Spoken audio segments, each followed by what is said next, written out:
welcome to tonight's stream. It's great to have you with us again.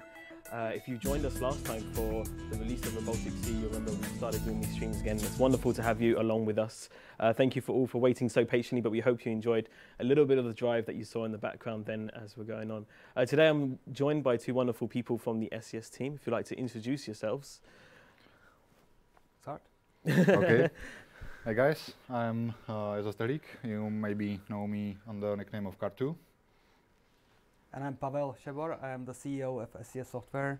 So I'm an old guy in the company. And the purpose of today's stream, we're going to have a little bit of a chat and a talk and a little bit of a discussion about all the things that are currently happening within SCS Software, as well as maybe a couple of things to come for the future. And of course, you can submit your questions at any time through our social media platforms. We're currently live streaming on Steam and on twitch.tv as well. It's great to have you along with us if you're at either one of those platforms at this current time. If you want to send in any questions throughout that, then you can head over to either of those and our moderators will be standing by. We have our wonderful production team, as always, in the back who are looking after you today, as well as our STIG driver as well behind us, who will be showing lots of driving on the screen, as you can see, already doing lots of jobs for the Christmas event, which, speaking of, it's been a very, very busy time for the Christmas event, hasn't it? It's been quite a big amount of people taking part already. What are you guys' thoughts with the current Christmas event going on? Maybe you can start. Well, it started really fast. We thought people would be very busy now ahead of Christmas, so they would be delivering less cargo than during, let's say, the Christmas break. But already people started driving like crazy, so we are past, I don't know, 400,000 cargoes delivered now on the event. So that's a bit faster than we anticipated, but at the same time, that's very, satisfactory for the team because we poured a lot of effort into it. There's a lot of graphics, a lot of custom programming for the front end, some custom stuff on the back end to make the database ready for that. So a lot of people are actually involved in creation of an event, not just this one, but all the previous ones. But when people enjoy and have a good time delivering all the various cargoes, it's the moment of happiness for the team. So of course, great. Yeah, and it's been an absolutely huge response for the community. I know a lot of you probably right now, even as we speak, driving on the roads. And if you don't really know much actually about the event at this time, maybe we can go a little bit through the rules and the things that are taking place with the Christmas event. It seems like every single year that we have, the North Pole needs a little bit of our help. And once again, it's the same for this year, and we need your help hauling Christmas cargoes across the world of American Truck Simulator and Euro Truck Simulator 2. I'm not sure maybe if we can get it up on the screen, but we could actually possibly show the rules up on the screen maybe and show the World of Trucks progress as well. So as you can see here, the international gift delivery is live, and you're currently going through it very, very fast. I believe the rules are that you have to do 12 deliveries of Christmas cargo on both sides of Europe and America, as well as you can take any of these cargoes which count towards the event completion. So you have to make sure they are definitely external contracts, if that's correct. Yeah, you have to be connected to World of Trucks, obviously. Otherwise, you wouldn't even see these cargoes in the game. And you can actually choose either of the games to get the number required. But of course, we love it when people play with both games. Of course. So we made a special combo kind of reward for people who deliver enough in both games. But you can choose whatever is your preference, and you can still get a lot. Of course, yeah, and there's some fantastic rewards up for grabs if you complete your personal contribution. I believe the personal contribution is 12 deliveries either in Europe or in the USA. Is that correct? Yes. And here are some of the rewards actually scrolling down on the blog that you can find at blog.scssoft.com for all the details there. We have the wonderful achievements, of course, you can earn through the World of Trucks, as well as these fantastic paint jobs that go on your trucks as well. You get Starlight Burst and you've got Edge Tracer for American Truck Simulator, which both look absolutely fantastic. I think they're both really great rewards. Also, when we're all aiming for about 1 million deliveries, I think it is right now, and that's the aim, if that's a little clue to you guys. And when the community accomplishes that, you'll also receive these, a stylish menu background for your game, which is called First Class, as well as a special hanging accessory. I believe there's also a date that you must complete this by. I'm not sure if that's at the bottom of the blog. We haven't announced it yet, have we? I'm not sure if we announced it, but like usually, we want everyone to have enough time to do that, because Christmas is a time where you go to visit white family and your friends and so on. Of course. So maybe We will can be announce it. probably concluding the event like first half of January. Okay. Let's be Yep. a little fuzzy about it. So plenty of time for people, at least 2 more weeks, and there'll be way more cargoes delivered, I'm sure, by then. Of course, and I think I would even right in saying there could even be a few special surprises down the line. You never know. Contributions. And for myself, I know I've been seeing a lot of photos and stuff posted on across our social media, our Twitter and our Facebook. What have you guys seen from the community response? It's been very, very large. Well, I don't know if you mean only to Christmas, but right now we are also running a video contests, and since lots of people have free times before Christmas, they are also making lots of skins and other mods. For example, as we can see on those pictures, with skin rewards for the trucks, both for ETS and ATS. The trailer ownership, which we released this year, finally gave us the option for paint jobs for trailers, and people are really using it a lot. That's one of the that's one of the posts you see most on our modding scene, where actually it seems like everyone wants to have a trailer suiting the paint job you have on your truck. So both ours and modders' skins are being reworked for trailers. Yeah, and speaking of the film, the Baltic video contest, maybe you want to go into a little bit more detail about how that's running at the moment? Yeah, right now we have some entries, but I would like advise everyone to take their time, because as we announced, the deadline is the end of this year, and I can see that there are really great video makers that needs only 2 or 3 days of their time, but I suspect that those are pros or semi-pros, and I think if you really want to win the prize, which I think isn't exactly small, that you should really focus on one of your videos, use After Effects that we allowed, and simply tune it to perfection. Of course, yeah. And again, you can find all the information about that contest at our blog at blog.scssoft.com. We actually have it up here on the screen. And again, like you said, it's not exactly a small prize. I think it's a fantastic prize, actually, that's been provided. There's lots of conditions, of course, but I believe that it needs to be between 60 and 90 seconds. 60 and 90 seconds, yep. And of course you need to feature Beyond the Baltic Sea. Of this course. is what this video contest is about. We also got 1 or 2 entries that people actually didn't understand that.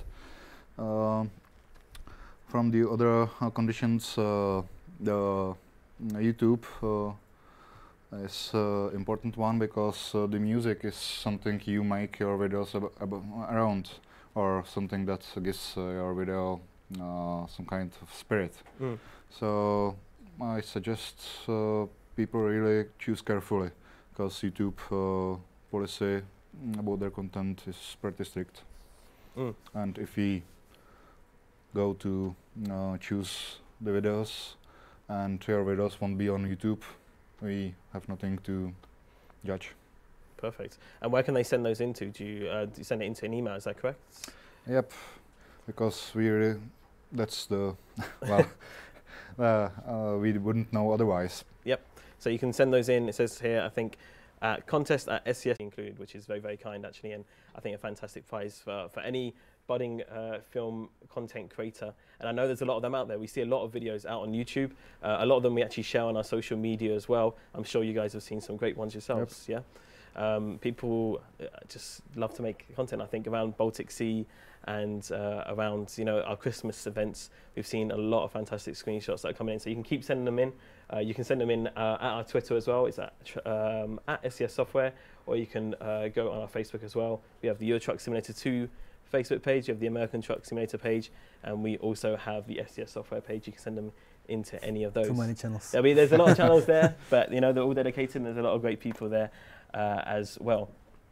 So yeah, all very, very exciting stuff. We do love the Christmas season. It's a very busy time of year for a lot of the team here.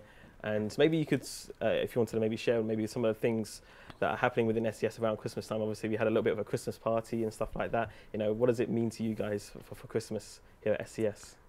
Well, what we had this year was, once again, very much incredible especially for the older guard in the company that started very small. We had a party that included the 150 developers currently at SCS, also quite a lot of our ex-employees or ex-colleagues who may be spending some time visiting other companies, but often they would come back, which is great. And we had families here, and we had like 60 kids. So obviously we are an adults company. We are now very much family guys, family, people who just get together to create these fantastic games. So Christmas is at the same time of joy for us, as well as a very busy time, because we have the event. We have been going through a series of launches that was quite grueling.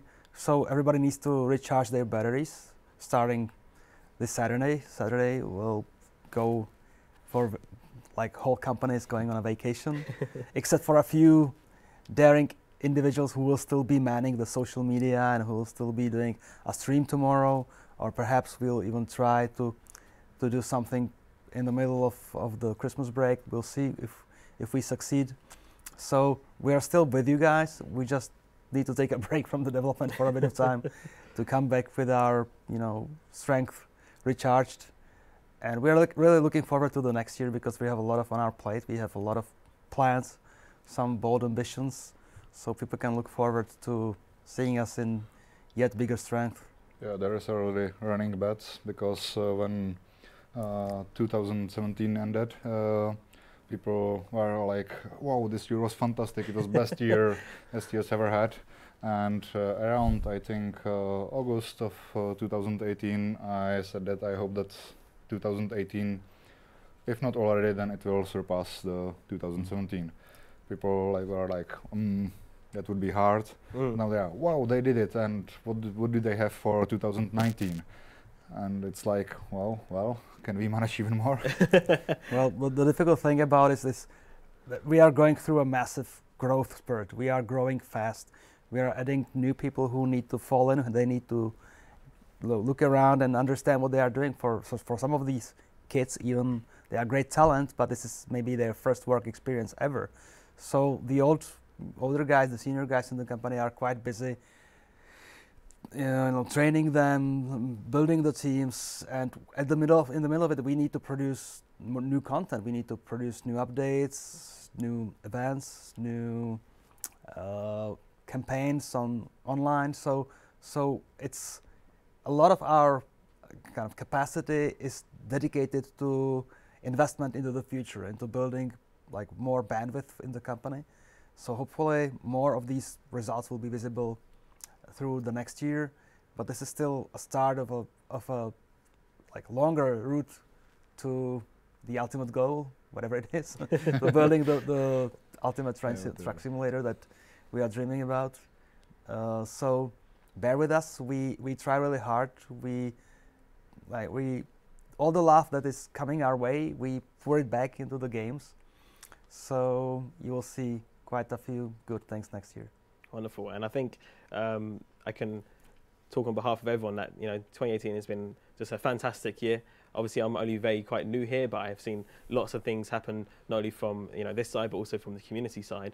And maybe I wanted to just pose the question to both of you. Maybe you can answer it individually. Of maybe if you want to maybe put like a little recap of 2018, or what were your favorite moments of 2018, or things that happened within either the community or as a release as goes. Well, I think usually our new DLC are the biggest boom of the year, but this year I think it was the content of our updates, because as we are moving like Paul said, towards the ultimate goal, whatever this is. The trailer ownership and all the update content really seem to bring a lot of joy. I saw lots of fantastic reaction to rain improvement, because in the list when I was writing the blog about it, it was like only 1 point, and there were like people, "Whoa! Finally, Steam Cloud! I won't lose my save anymore." But there was surprising number of people. Wow! They finally improved the rain. Now I feel really like I'm driving in the rain. The Zen effect is even better than it ever was. And these things are, I think, not even guys who improved the rain realized how much that can mean to some people. Of course. And if you see the our update notes from the blog posts, I think every update this year was quite pumped, like bigger than ever. I think 1.31 was biggest update, still 1.32 came in, and our last update this year, 1.33, was almost as big, so it was really world of records. Absolutely. How about for yourself? Well, for me, it's really hard to give priorities to something. I'm looking from a broader perspective, obviously, because I have to look after everything. One of the things we have achieved through the year is closer contact with the community, which is great. We have been to so many places. We have been so active online, and we want to, of course, do even more. But even as of 2018, it was great. It was great talking to so many people.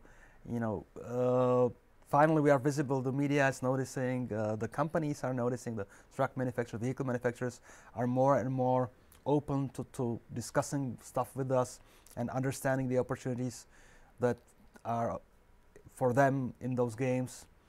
And this is, for me, one of the high points. But also for me, even though it's not content or particular feature, the success of the company as a whole is something that gives me total satisfaction that we have survived the growth, that the people out there are still supporting us, that we still see future ahead of us, and that all the various goals that are milestones that we need to reach along the way are still very much within the corridor that is accessible for us, how to put it.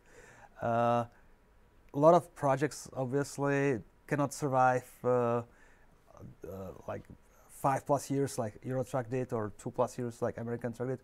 Our games are very much alive. Our games are still growing, in fact, when it comes to the player base and when it comes to the amount of content. So we just need to maintain the momentum, We absolutely have to do everything, and this stream is part of it. The guys manning the social media are a part of it. The developers, the programmers, the designers are all a part of it, and it all works. We are sometimes struggling, sometimes we are a bit upset, sometimes we are a bit worried, but we've been through another successful year, and that's the most important thing for me. Absolutely, yeah. And I think for me, coming from very much a community side of things, I've really loved seeing how the community come together. I think, with a lot of these releases that happened recently, you just really see them band up together and kind of build up the massive hype train that is happening, and everyone kind of just gets excited together, and it's just that energy that really, does translate to all of us here, at the team. And you can feel it and you can see it, and we receive hundreds, if not thousands, of tweets over a period of time, just showing how much, the community really enjoys our games, and that's something that I really love. And something also recently as well, when we asked people to vote for the Steam Awards as well, we had just a big band of the community just coming together all for that. And I think that's just something fantastic to see, especially, with the Steam Awards, etc. I think it's just a wonderful thing, and we thank you again for all your support and everything that you do to support us and to make sure that we know that you're enjoying our games and trucking. I think that's something that really does set us apart from really a lot of other communities in my eyes. Do you feel like you feel the same, or? Yeah, sure. That was quite funny that we put up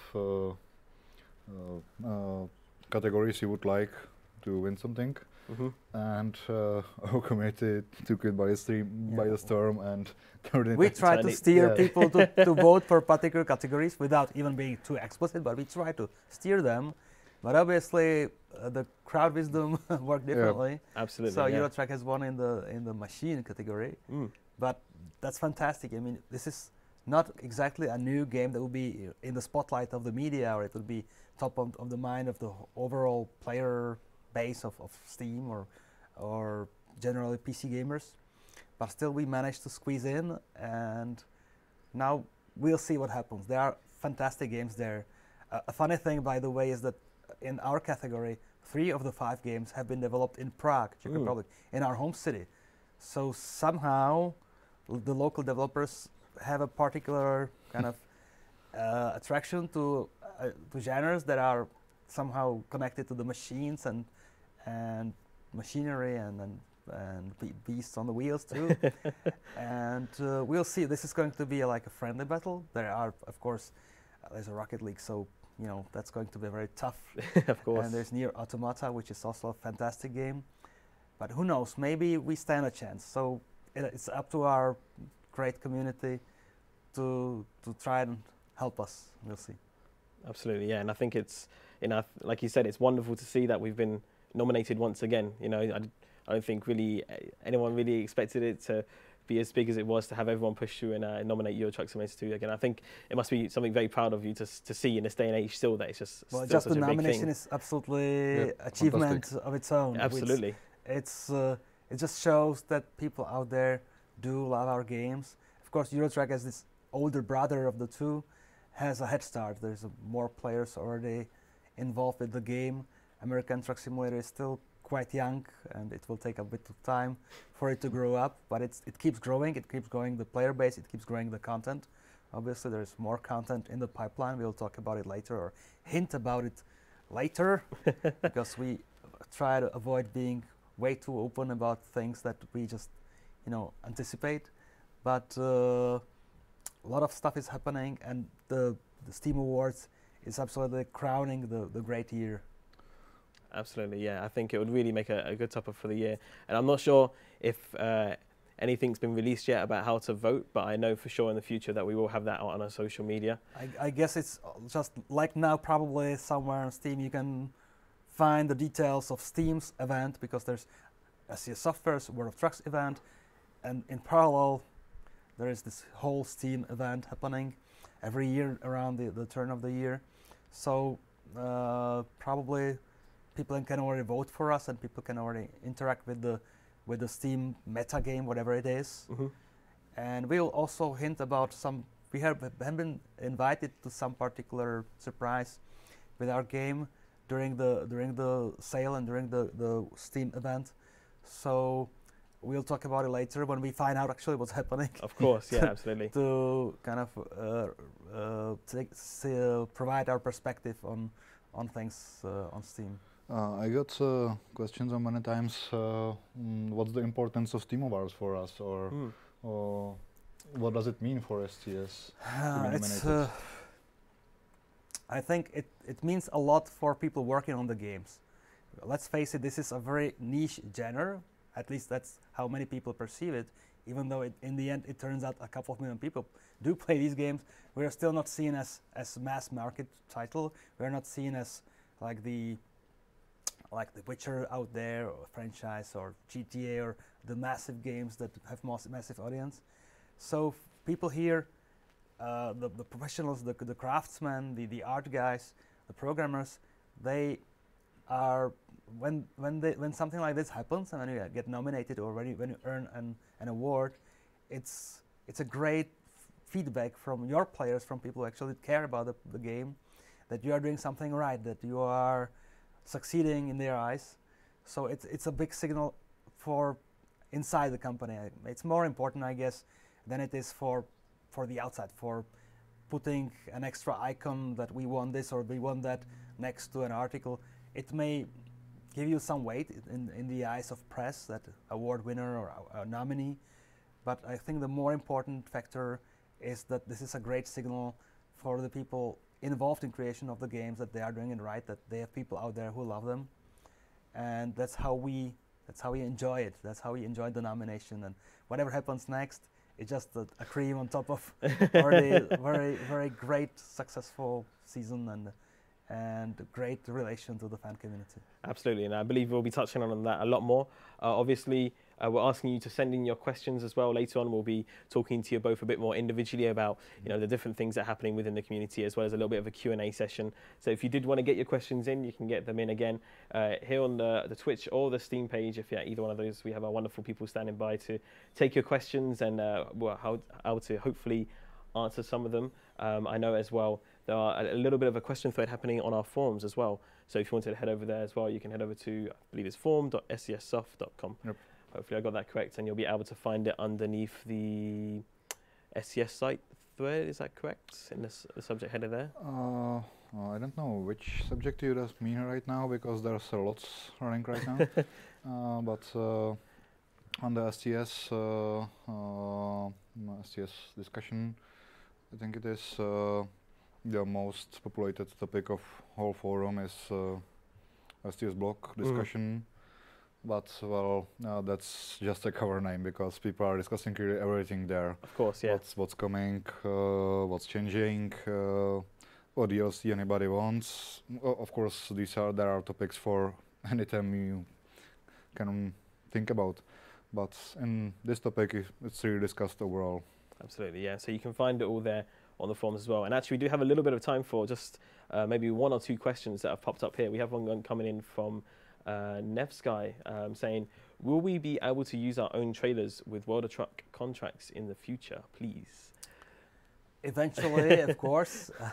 The thing is, as we develop more and more features in World of Trucks, there's actually a huge programming and design effort happening in parallel to what people see on World of Trucks. We are working towards persistent online profile, where people would actually see some meaningful gameplay through World of Trucks, not just a slight kind of connection to the single player game, but actually a whole new meta game. And a lot of effort is put in this direction, and this is where trailer ownership will shine on its own. So the current events are sort of like tacked on an old code base that we keep alive, that we maintain, and we don't want to spend too much time of evolving this older branch of code and this older branch of gameplay. From our point of view, it's older than the new shiny stuff that we are working on for the future. So for the moment, we did have to use some compromises. We have to limit ourselves to something that maybe people would prefer to have their own trailers used. I cannot help staring at the screen, sorry. Everybody's playing the game. So we will eventually allow for a way more connectivity with like players' own stuff in the quests or in the drives on World of Trucks and during the events. For now, and probably for a few more events, we'll still be limited to the current set of features, but there is a lot more coming in like mid-term future around World of Trucks. Perfect, wonderful.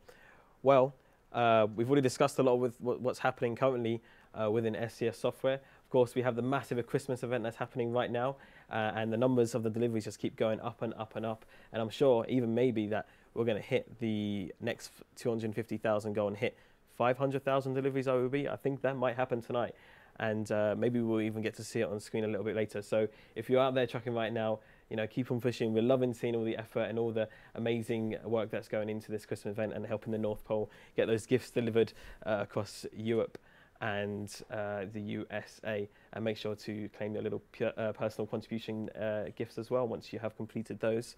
We're going to get time for just one more question coming in from Landib asking, will there be discounts? I'm guessing that's something to do with the Steam sale, possibly? Well, we have been sitting here from 7 p.m. our time. I believe by now the Steam winter sale would be in effect, so I guess a lot of stuff has been already discounted, including our games, if all went correctly as planned. I'll have to check when I run out of the door here in a few minutes. But hopefully, if people browse Steam, they will see not just our stuff, but across the board, a lot of people are discounting their games during this time of the year. So we are one of the companies. Of course, we discount the older stuff deeper than we do discount the newer stuff. We don't want to frustrate people who have just got a new DLC from us a couple of weeks ago, and then already cutting deep. We want, to maintain the perceived value of their purchase for some time. So older DLCs are discounted deeper than the newer ones, but it's a great opportunity to complete the library, to get as much content as you can afford, so that you have more opportunities to go into interesting places. Perfect, wonderful. Well, unfortunately, that is all time that we have for just for now. But things are only just getting started here on the stream, so there's no need to go anywhere. It's just the beginning of the stream, and we have lots of great talks coming up with our different developers. Of course, we'll both be joining you a little bit later on, and we'll be talking to you next about more about the community. So do not go anywhere. Make sure you get your questions in as well, and to make sure to check out all of the latest information and up-to-date news on our blog at blog.scssoft.com. And we will be back with you in just a few minutes' time. So stay tuned.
We're here live in the SCS studio and we are chatting to different developers throughout today. We just had a chat with both Joseph and as well with Pavel, Pavel will be joining us again later for a little bit of Q&A. But right now we do have Joseph with us again. If you'd like to maybe, you've already introduced yourself a little bit, but maybe you want to go into a little bit more depth of what you do here at SCS? Also, I'm working with the community here in SCS. I think it's a fantastic thing to work with, because I get to see all your reactions on everything we do. Well, sure there are some negative, but the positive is mostly overwhelming. So it's a really fine job. Also,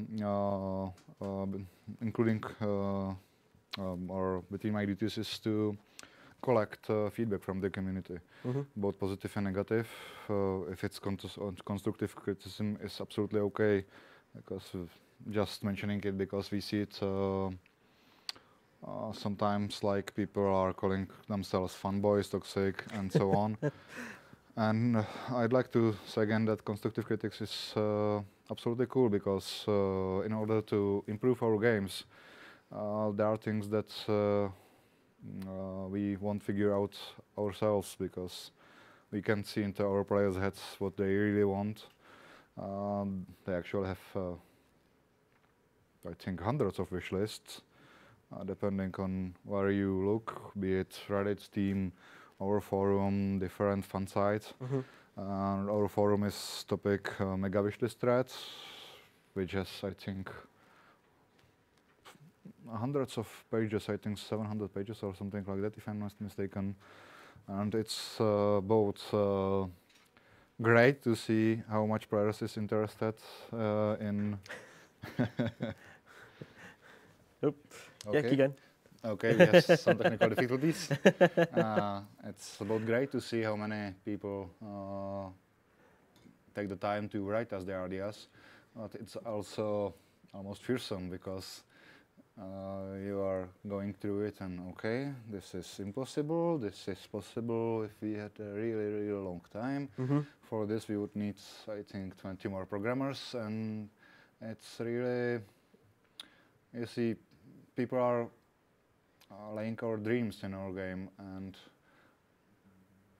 I'd like to see most of the dreams fulfilled, but some are really, how to say it, dreams only. Yeah, of course. But still, it's great to see the feedback from people who, for example, want to drive, but can due to some health cases, or they had to stop driving because of the age, or because they want to be with their family.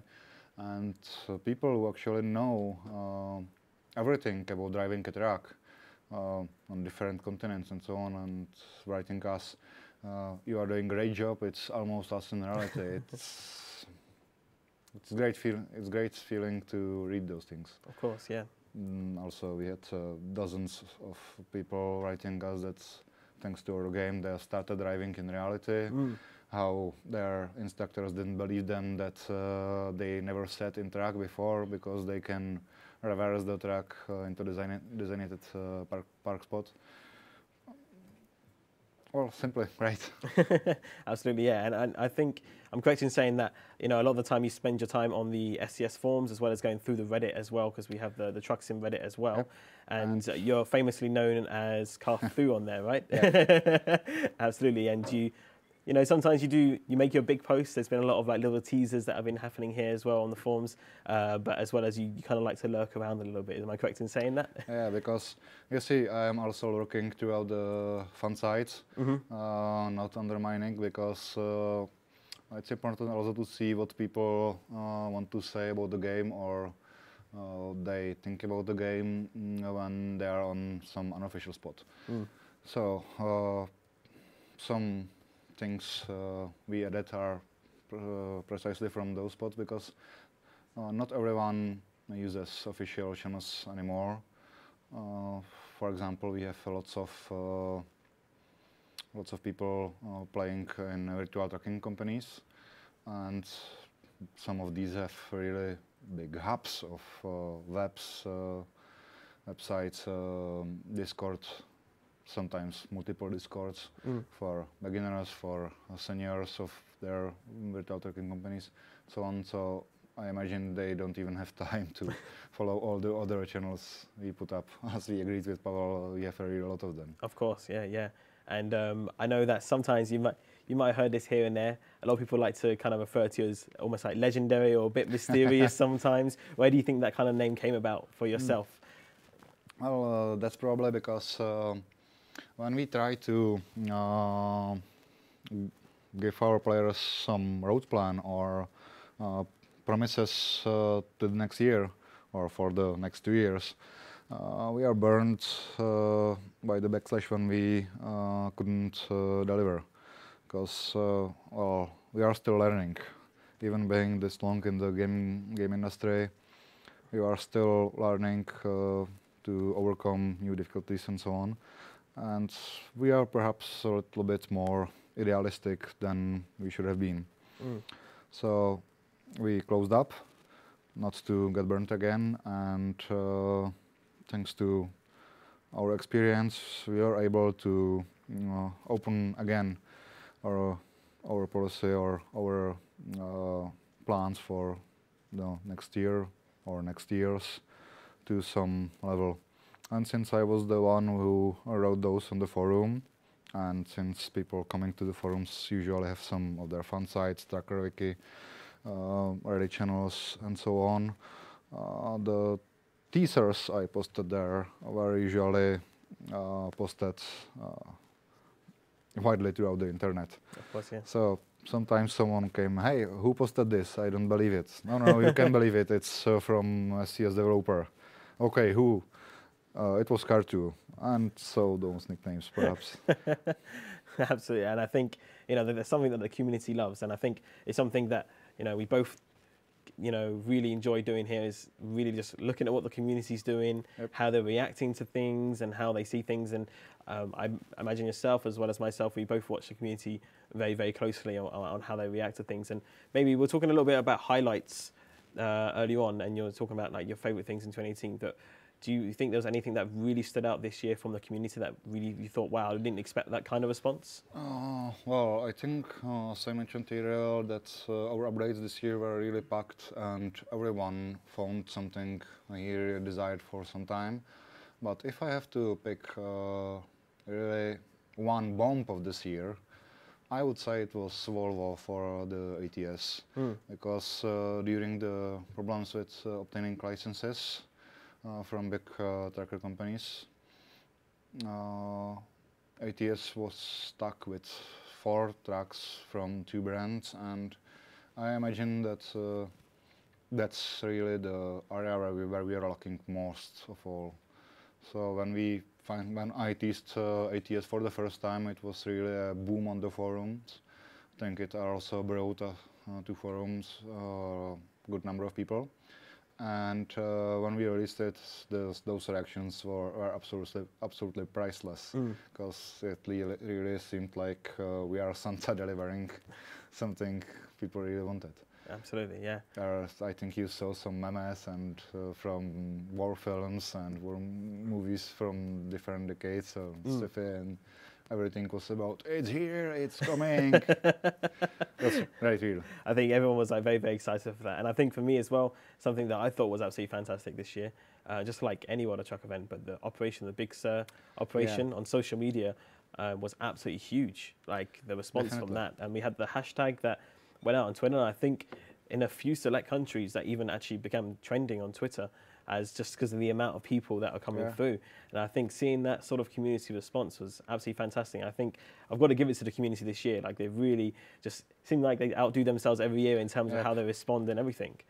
Definitely, I think it's, I call it a fruits of our more open policy, and also, as Paul mentioned, our efforts to come closer to the community, to work with them.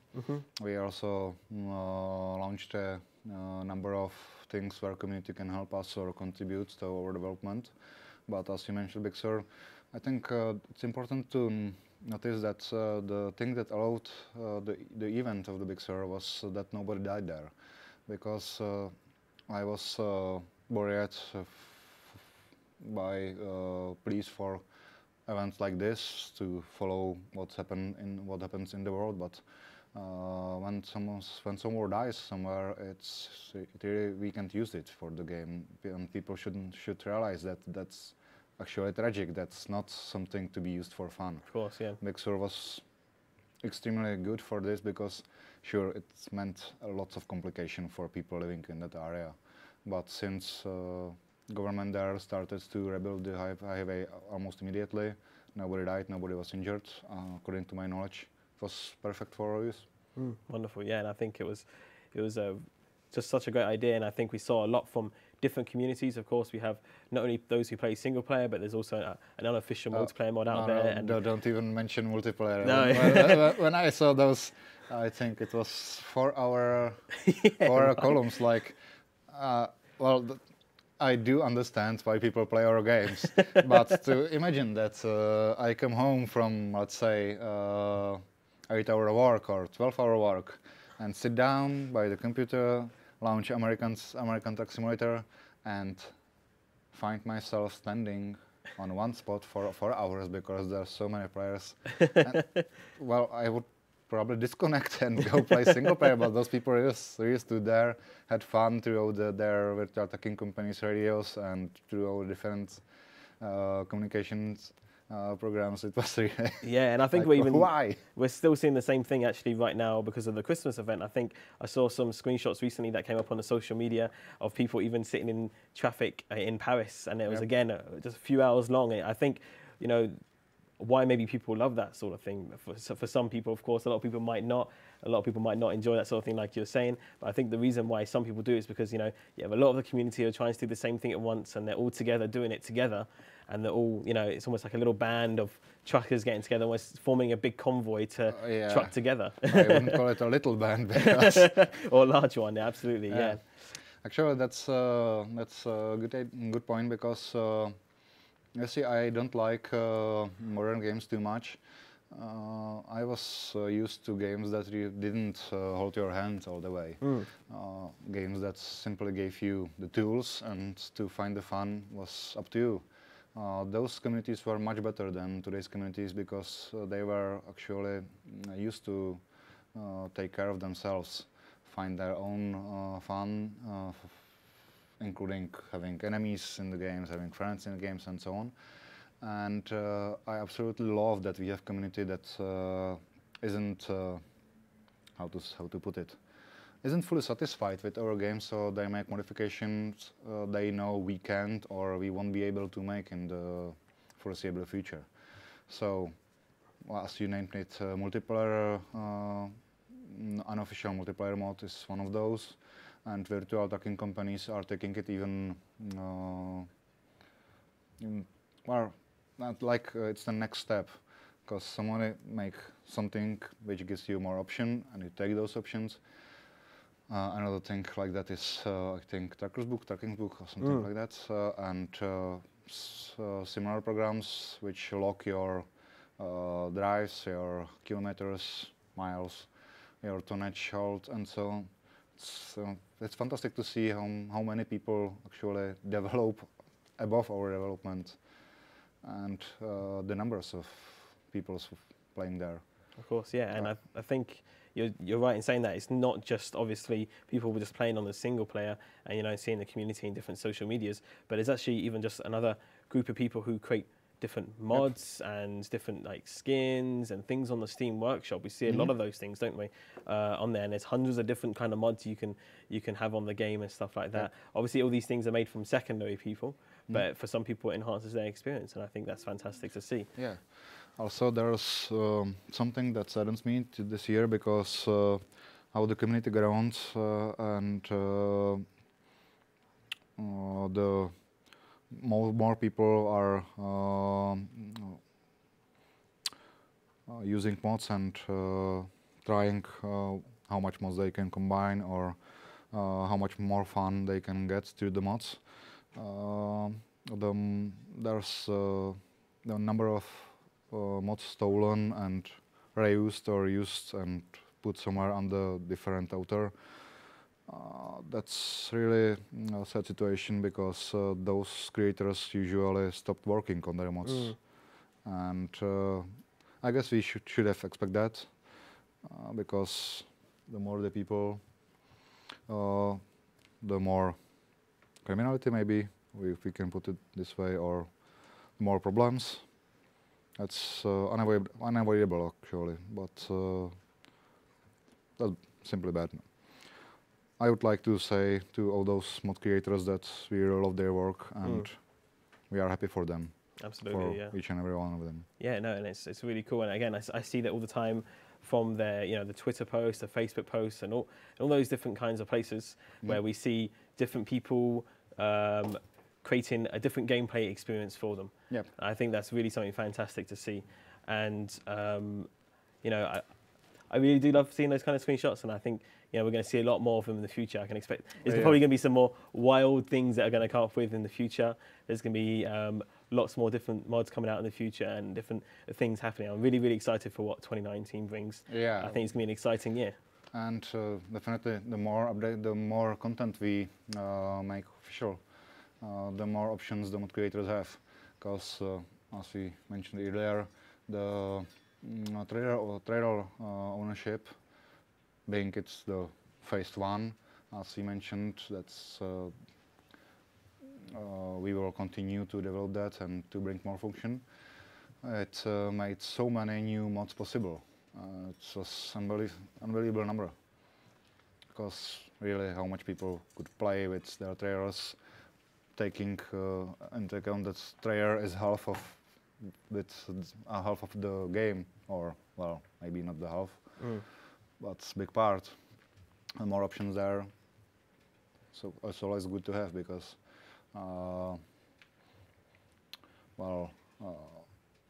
I think most of the even with our RPG element, it's small, but well, it's there, and management elements of management of your company and your garages, your trucks. The name of the game is still to drive a trailer somewhere with your truck. Yeah. Now your trailer you can tune, paint, use different parts for different cargos. I think it was really big increase in what you can do with the game, what you can mod in the game. And also when we see the map, that's another great area where modders shine, because with our map obviously we can go only this fast. We need to keep up some standards, we need to increase the quality, we need to make always a good research. But if you live in some country or in some city, you don't need that research. You know what's there, what's important to have there, how to make it. Map creators are also very skilled and cool to have. Well, we prepared so many points and I can't think of any other. Hey, that's all right, that's okay. We do actually have a quick message that we do want to say to some of the folks. As you know, the Steam sales, I believe, just came out about 7 o'clock, I believe it was. Should have. It should have been the winter sale. I'm not sure if we can get up on screen, but there's been a few people who have been saying in the chat that unfortunately that they've seen a lot of our items are not discounted at this time, and that there's not as many items as they thought that there would be. However, we do have like a little bit of a statement to say that unfortunately this isn't something that was from more our side, but actually is from Steam's side. I think something's a little bit slow in updating the different discounts there. So make sure you do keep refreshing, or maybe check back later to see if more are applied there. It looks like Steam is just a little bit slow to apply those at this time, but do keep checking out for them. There's going to be plenty to see and look around the Steam sale store. But as you can imagine, it's probably very, very busy right now. There's a lot of people rushing to get there to refresh it and press F5 and to see what's coming up on the Steam sale. So please, if you can be patient, then I'm sure you'll be able to see them all happening very, very soon. And speaking of, is it possible maybe we could get up the World of Trucks Christmas event again on the screen to see how we're doing for progress there? I'm actually quite excited to see. You think we're already there? Oh, possibly. We could possibly be there. Okay. 177,000. So we've done a total delivery so far of 427,000. It's like 6,000 during the 20 minutes or 30 minutes. That's from crazy. When we see it. That is amazing. And I believe yesterday when we hit our first 250,000, we did that in less than 48 hours. Yeah. And that was incredible. Sometimes we can't even guess what hours will be the most used for those holes. Sometimes we expected that something will be really short and wasn't. Sometimes we expect, oh, okay, so we have 3 more days. Oops, we have 2 hours. Yeah, no, it's going definitely a lot quicker than we expected, and we're very excited to see what happens when we hit the next 250,000 mark. Who knows, something might happen. All you have to do is just keep on trucking. That's the main goal of it. Make sure to head over to watertrucks.com or to blog.scssoft.com to see all the details and information on that event as well. There's lots happening. There's lots of rewards to be obtained. You can find all the full information there as well. And it's something I'm personally excited to see. I love having the Christmas trailers around. If you haven't seen those already, there's plenty of them on our social media as well. And they just look fantastic. They do, really do. And as you can see, we've had our Stig driving in the background, doing a few jobs himself already. And did you think you'd expect to go this fast with the water trucks for the Christmas event this year? Oh, well, hard to say because right now we have, I think, 4 days till Christmas. So maybe people already have vacations and free time for that. Might be. But, well, let's see. We already had bad guesses from both sides, like I said, and, well, we shall see. Absolutely. Cool, wonderful. Right, I think we have maybe a question coming in from the chat. Make sure if you do want to get your questions in, you can get them in through our Twitch and through our Steam pages. Our wonderful people behind the scenes are looking after you there and taking your questions. We have one coming in from Official Smalley. Maybe you'll be able to answer this or not, but he asks, will there be an opportunity at any point where we'll be able to change the color of our lights? Well, I don't think so, because when we spoke about the licenses, you see there's lots of conditions. Of course, that would need our license manager to explain to the players, but from what I know, one of the most, most used wishlist points is smoke, destruction, and tuning like colorful lights and so on. And we can't make those because, like I said, I'm not sure, but at least some companies don't want smoke because it's unreal right now. New trucks don't smoke unless something's horribly wrong. Blue lights or red lights on truck, again, it's against the law, so you can't make it. Okay, yeah. That goes for many other things. I know it would be fantastic to have trucks looking like from movies Fast and Furious and so on. Yeah, I would use those myself, but no, we can't. Okay, we have another question coming in from Captain Caribbean, asking, will you include DLC of old trucks, maybe some trucks from the 80s or 90s? Well, again, it depends, because, well, at least some of us would really love that. But truck companies and brand owners usually want their new merchandise to shine, so new trucks, new facelifts, and all trucks were. With all trucks, you have again the problem with the smoke because they did smoke, at least some of them. And seeing today's world where we try to be as ecological as possible. I don't think some people would take it well. That means those companies wouldn't like it. So it's improbable, I think. Fair enough. No, yeah, and we've always got to take these things into mind when we're creating these things. Like you said, unfortunately, we would love to be as creative as we would possibly be, but unfortunately, there are some things. That's the thing, that we are a simulator, and we try to be as realistic as we can. So that's big no-no to some part of the wish lists. And also, we are bound by lots of rules, lots of deals, and so on. So it's really not up to us as much as any other game developers developing a game that is not simulator or that does not show real brands. Yeah, they have much more freedom. We don't. Same goes for the map. We had lots of wishes for some gags and let's say fantasy locations and so on. Yeah, again, it would be fine to have locations from fairy tales or from dark history of some countries, but well, again, it's not there today. Unfortunately, yeah. Well, no, thank you for answering that, though. We actually have a really interesting question coming in that I've never really actually thought about before, but obviously some people love to go into detail. Coming from Stenio Black Hawk or Honk, saying, is it possible to maybe separate the fuels from the DEF to the AdBlue? Ooh, that's a question for some of our programmers, I say, but I think not in our current state, because everything people see in the track, how the track reacts to movement and turning the wheel, it's a really complicated calculation from the size, weight, even tuning parts are in the calculation. So it's complicated as it is. I don't think we will be able to add more complications anytime soon. Fair enough. Another question coming in from, I'm not sure who this one is actually from. I think there's a name, but they're saying, is there any chance to let us put our company names on the trucks and trailers instead of relying on the nameplates or mods? Do you think that's something we could see in the future?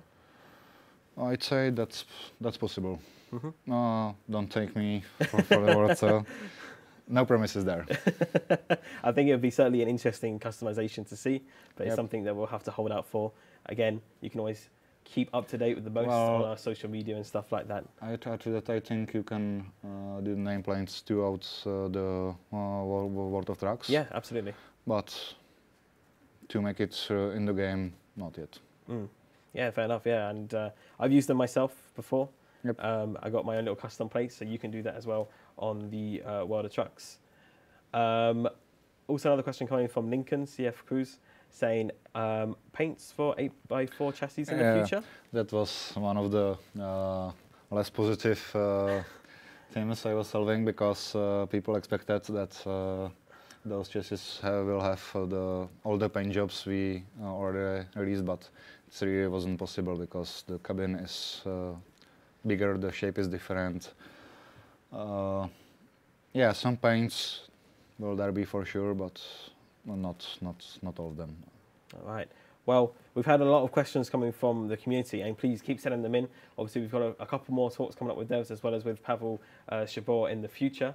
But we actually have a few questions for you that we maybe wanted to go through, if that's okay. And we're going to be asking each of our developers as well as Pavel these questions, and they're kind of a few generic questions on maybe about ETS2 and what they kind of like to play. And the first question is, do you actually play video games in your free time? No, definitely. Yeah? What kind of games do you like to enjoy? Oh, those kind that I can't, games allowing me to do something I am not capable of doing in the real life. So for shooter games I'm not playing anymore because I have airsoft, so I can take a gun, plastic balls and go outside. But games where I can pilot a plane or drive a submarine or, I don't know, fence. Of course, fencing I can do in today's world, but simply those I am not able to do in current form and current time. Fair enough. And do you have a personal choice of playing ETS2, Euro Truck Simulator 2, or American Truck Simulator? Well, ETS is much more easier for me because I have some difficulties driving those big nose tracks. But I definitely love the American trucks Visage more. Of course, yeah. I think for myself, actually, I like playing ETS2 as well. It just feels like you're a lot more at home in your kind of your home countries. I think that'll go the same for a lot of different people who play the games. But of course, it's lovely to hop over into a different country and try them out as well. Yep. Like you're saying, it is a little bit difficult, and I probably crash most of the times with those bigger nose trucks that I'm used to. But hey, that is the case. Do you have a favourite truck actually in one of these games? Well, I may be weird, but I love DAF XF 105. Interesting choice. Why the DAF? I don't know. I just like I just love the look after we revoked the DAF. And fuel tuned, of course. Of course, yeah. I believe that's the one with the 3 windscreen wipers as well. It's like All three of them, correct? Yeah. Yeah. Very, very cool. I think it makes it quite unique in Yep. its own sense, which is really, really nice. Do you have a favorite map DLC to drive around, or do you just like the vanilla map, or do you have anything of that case? Hard to say because every map DLC has different spirits. Mm. But I would go perhaps for France, thanks to its rich network of rural roads. France. Lots of toll roads, though. Sorry? Lots of toll roads, right? There's lots Yeah. of. You have to pay a lot of money to drive through there sometimes. I can imagine. Definitely. Do you have a favorite type of game to play? Are you more fantasy, or I know you said already about not playing games that are too realistic or anything, but you more enjoy stuff that you can't do. Yeah, but well, I always wanted to be a pilot, so Okay. and I love history, so World War II simulators is my kind of choice. But since you need really lots of different equipment to play hardcore simulators, I'm usually playing something simplified a little bit. All right, cool. Not much, but a little bit. Yeah, no, and I think that's really, really cool. History games are very, very fun. Yep. As it is flying Spitfires and stuff through the air. Really fantastic. Definitely, especially if you know something, because you see sometimes people like, I have 1945 Messerschmitt, how can you outturn me in dogfights with your old Spitfire? Well, might be because my plane is done for that and yours isn't. Nice, no, that's really, really cool. How about working here at SCS? Well, what's your most favourite thing to do here at SCS, or what makes it an enjoyable experience for you here working? Well, I guess the enjoyment of being able to see the community reactions, mostly positive, and to have my part or my share in trying to give them what they really wish for. So, trying to get people to see the importance of some points from players' wish lists. The Volvo is a good choice for this example, because people are working on it, but I think even people working on the Volvo model didn't expect how much it means to the community. Wonderful, yeah. And we'll finish on this question. If you had complete freedom of choice to do anything you wanted to add into the game, like a mod or something that you'd wanted to see in ETS or ATS, just at a snap of a finger, what would it be? Wow, that's a catchy question. Oh, I would maybe add in the game Star Wars Imperial Destroyer. Yeah? Yeah, definitely. Just out of nowhere, it just comes out, Yeah. you can just fly it around the map. Fantastic. Well, thank you so much for joining us. I really, really do appreciate it. It's wonderful you having you, and obviously finding out what you love to do and what you do here at SCS and your insights on different things. And I'm sure the community really appreciates it as well. I know a lot of people are looking forward to seeing you here and didn't expect to or even to see you on stream, but now I know who you are for sure. So if you want to see more of him, we can find you on the forums as well as the Truck Sim Reddit as well, just hanging around there and chatting in the blog discussions. But again, thank you so much for joining us. We really, really appreciate it. Thank you for moderating. No, thank you. So that's the end with that interview at this time. We found out a lot about the community there, but there's so much more to come, so do not go anywhere. We are going to take a quick breather, but we have another dev we're going to be speaking to very, very soon. So a lot more great content to come. Plus, we'll be talking to Pavel Shapur as well, having a little Q&A with him. So make sure if you do want to send in any questions at any point, you can send them into our wonderful team who's behind the scenes here through the Twitch chat. That's twitch.tv/SCS software. You can also go to our Steam page as well, our Steam publisher page. You can find all the links on our social medias. I've said them a million times, but we'll say them again. Twitter.com/SCS software, or you can go to Facebook.com/SCS software /Euro Truck Simulator 2 or /American Truck Simulator.SCS, I believe it is the correct link. So do not go anywhere. Lots more great content to come, and we'll see you in just a few moments.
Three, two, one. And welcome back, everyone. Thank you so much for joining us today and returning from that little bit of a short break, a quick breather, but we're back again. If you're just joining us, welcome to our stream. We're live here on Twitch and we're also on the Steam publisher page for SCS software. We're with lots of different people today, mainly from our SCS team here, our developers, and we have you sending in our questions. If you want to send in your questions, you can send them in on our Twitch chat as well as our Steam chat as well there on the stream. We've got our wonderful people behind the production who are looking after you today, who are doing a fantastic job of doing the production today, who are looking at your questions and making sure that I can see them so I can get them out and answered. We also have our wonderful man behind the wheel as well, the Stig, who will be driving and doing some fantastic driving on the screen. Not right now, but you've seen a lot of great driving. I think he definitely deserves a little bit of a round of applause for that, so thank you so much for that. And now join with me if you would like to introduce yourself. Of course, absolutely. So my name is Jakub. I've been at the company for about 2.5 years now. And my current position, I've been recently appointed a map DLC lead. So basically my responsibility is delivering a map DLC from the pre-production to the production and the sale point, getting the DLC ready to release. So this is my basically first dive into the leading role of at a company like this. And considering I've started as a person who had no prior experience, it's a great pleasure to me, and I'm really happy to be here. Also, I just wanted to point out that I brought my brother here. Well, that's a little bit of a joke that we thought of right now because my last name translated into English is Frost. So I got my Frost snowman here with me. We're brothers, twins, as you can tell.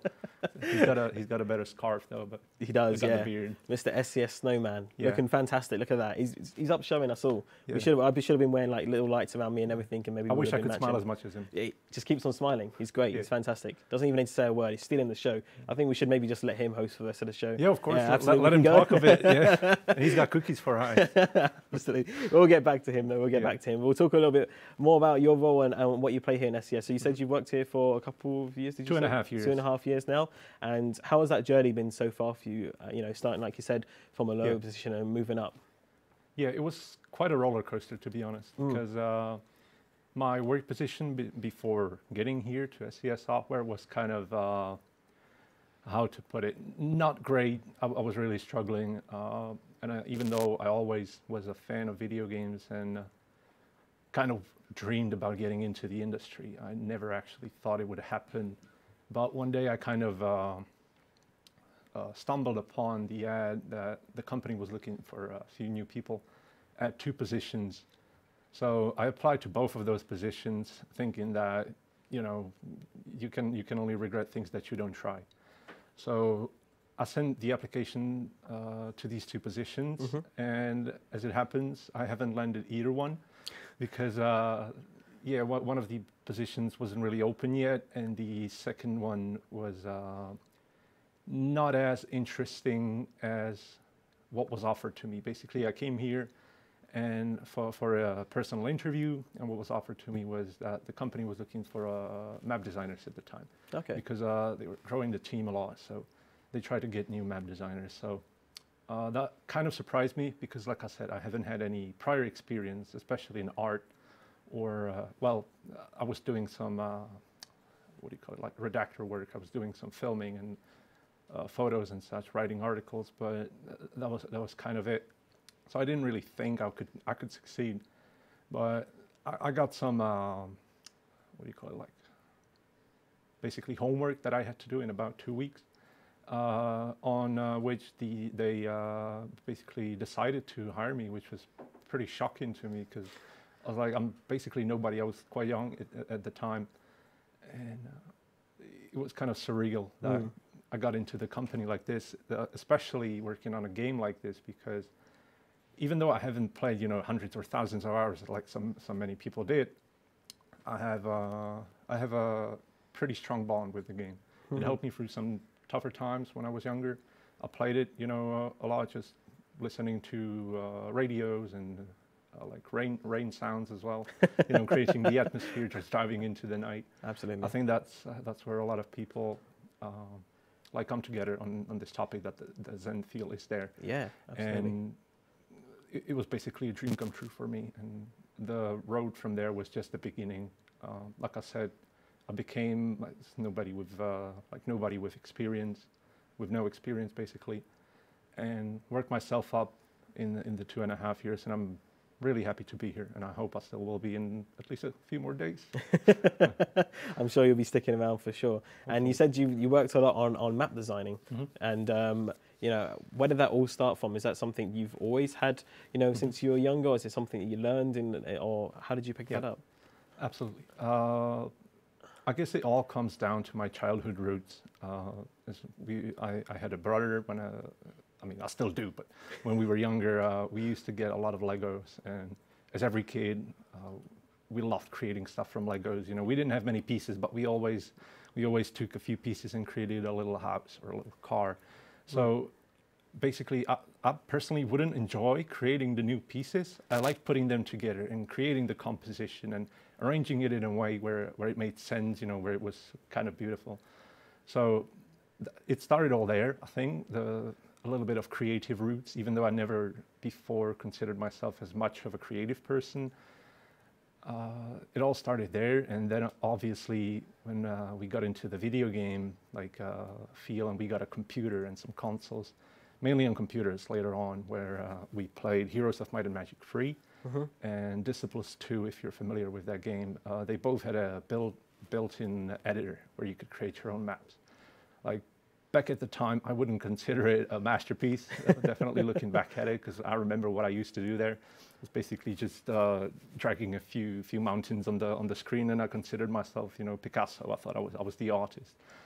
But that didn't happen, obviously, looking back at it. But I started with that, you know, composition, and, you know, you get the feel for space and how to arrange things so that they look good. And it was until...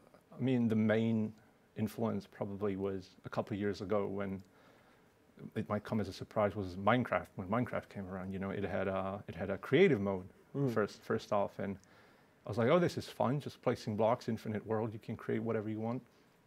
And then the survival mode came out, and I got really into it for like 2 or 3 months. I was like 8 or 10 hours a day into it. Wow. So that was a crazy time for me, like looking back at it. You could say it wasn't time well spent, but it probably got me here eventually. So I gained some feel for the composition again, and how to, you know, combine nature with like real life structures or like man-made structures and such. So it all grew up from the childhood to until a few years ago, and I always was kind of inclined towards like map design or level design, but I never had the experience or the like persistence, is that the word, to actually, you know, sit at home and learn like the basics of some engine. I was busy with school and work, and I couldn't find time and really place to fit that into my schedule and really find the drive that I needed. So I'm glad I got this opportunity, that when I got the 2-week homework that I had to do, that it really pushed me. You know, you're this close to actually reaching your goal. I worked really hard for those 2 weeks. I was working a daily job from 8 to 4, and then I got home and sat at the computer till 10 p.m. so that I could, work on the homework. And then next day, again, go to work, come back from work, work on the home assignment. And you do that for 2 weeks. And I really tried and gave it my best. And luckily it turned worked out well. Yeah.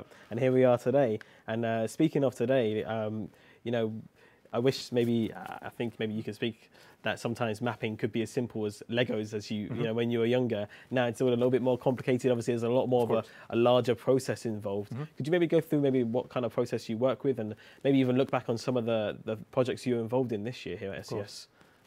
This exact year? Or in the past. It's not that much of a history, basically.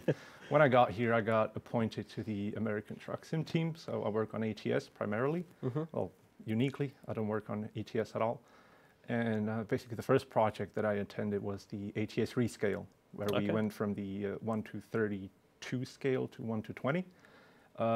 That's where I got my first assignments, where I did a few stretches of the road, got accustomed with the editor and the assets that we had and the mind flow and the ideology of the company and how we create the maps. And I got accustomed pretty well. We started prototyping some stuff as well pretty early on. For example, the truck stops before or rest areas, like before the rescale or New Mexico, there weren't really any, what do you call it? We didn't strive to doing those because we thought they were too much work. But through time, we actually mastered it and created a thing. We're at the point where the truck stops and rest areas are really the pinnacle of the trucking experience, where you have a free area where you can drive on your own, you can explore a little bit more off the road, and you do not have just those regular generic gas stations. Like every truck stop is unique, and that's one of the things that we actually started with the rescale and the New Mexico. Which actually leads me to the first basically bigger project that we did, which was New Mexico. Like I said, we implemented, that was basically the first DLC where all the rest areas and truck stops were custom made. That was a huge challenge to us. It was something new. We had a lot of new tools developed for it. And we had to be very agile with both learning the new tools and revisiting the older parts of the truck stops that we made, because when you're in the process of developing a tool, it keeps changing, it keeps updating, and sometimes you get to a point where the tool changes in its nature so much that you have to go back to the places that you've already created, and you have to remake them from the start. A little bit frustrating. Yeah, not actually. It was like, it's a passion project at that point. You have to do it with passion, and if it wasn't for passion, the strive for improvement and some evolution wouldn't be there. So we have to keep an open mind. We're trying to be the more you could say proactive and more risky team. We take some risks, but I think in the end they all pay off. So New Mexico turned out pretty great, even though people were kind of fed up with all the desert and rocks. I still think it looked great, and we really pushed our desert making skills to the max. So, Mr. Snowman wouldn't appreciate being there, probably. And then the latest project was obviously Oregon, which is, I think, the best DLC we've released ever so far, even across ATS and ETS. There were so many new things and new challenges, and so many people worked on it. I think that's the way we should keep going. Try and push it a little bit further. I mean, you cannot do that forever. Pushing. There's always some boundaries, but of course, you have to bring something new with every new DLC, and that's what we're trying to do in ATS. We're trying to give something specific to that state, to that area that you're driving through, to give the beautiful scenery and the rich cities. Obviously, we have some time and performance limitations. That's always the two problems that we hit. However, I think we're doing pretty great with what we have right now. Wonderful. So the bar is set. You have No, the bar is not set. We're always, always raising it. You want us to go higher. Yes, wow, of course. The sky's the limit. But wonderful. So lots to look forward to in the future then. Absolutely. And you were talking about, obviously, a little bit earlier, saying about how you're having to create deserts, and then you're going into cities, and America is just such a diverse place. Like you can travel what 10, 15 minutes and you feel like you're in a completely different country almost in a sense. Especially in our game. Yeah, exactly. Exactly. And what are some of those challenges that overcame kind of creating those environments? What were some of the things that maybe you found a little bit tough, or what was the whole process of that? What exactly do you mean right now? The process of creating the countrysides and yeah, like the differences, the different challenges that they present. Okay, the main, basically problem between when we were switching from New Mexico to Oregon, is that basically all of the assets that we used to have and terrain materials and vegetation, they all became useless, because you go from a desert state where you have sand everywhere and a lot of rocks and a little bit poorer countrysides. You go into the beautiful and rich Oregon, where you got tons of bridges, rivers, you got dense forests, you have beautiful vegetation, you got incredible views along the coastal road. Those were some of the challenges that we had to encounter flexibly. Luckily, or being agile during the development, we co-worked really, really closely with our art department, who helped us create all the new assets, like all the vegetation, all the buildings, all the prefabs, depots. And the pinnacle of Oregon for me is the wood industry. We keep coming back to it, but looking back at it, there's nothing else in either ATS or ETS, in my opinion, like the wood industry that we have in Oregon, because you can seamlessly transfer between the docks, the countryside, and the cities without really noticing any borders. It all seems very natural. It's all very well balanced. It's not like you come into a block of concrete in the middle of the forest and this is a timber harvesting site. Do you believe us? No, you actually do not notice where the borders of the dock or the prefab are, and that's a great accomplishment. It was a bit of a task, but luckily we have a few people here who are really, really into the artistic side of things. So they love spending time on actually like prototyping and coming up with ideas for these forest roads. Like, one day you come up with the idea of having like bumpy roads, the forest roads where you're driving along and the truck like wobbles, and the next day is like, okay, we got the wobbly roads, the forest roads, and I think it would be great if we had fallen branches along the side, and the artists are like, are you out of your mind? We're a truck sim, for God's sake. Why would you have fallen branches? That's not our main focus.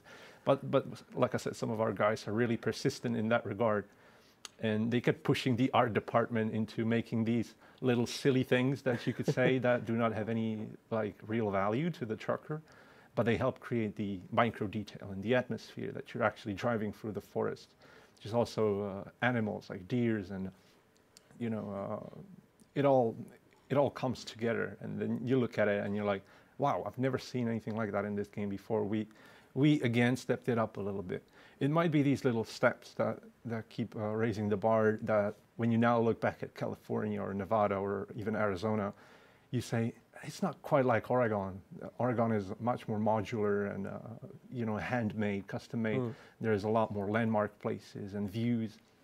So it's that problem that is now encountering ETS, where Germany and Czech Republic and all the other countries are looking dated, and we would love to keep ATS, the older states like California, Nevada, blah blah blah, keep coming back to them and update them eventually. Because if, for example, in 2 or 3 years we released some new DLC, and we were to look back at these old states, we'd be like, oh, come on, we cannot keep it like this. So we gotta step up our game and try and somehow balance the new content and revisiting the old content. Of course, yeah. I think that's important for a lot of people. Obviously, we're seeing it a little bit in ETS too as we speak.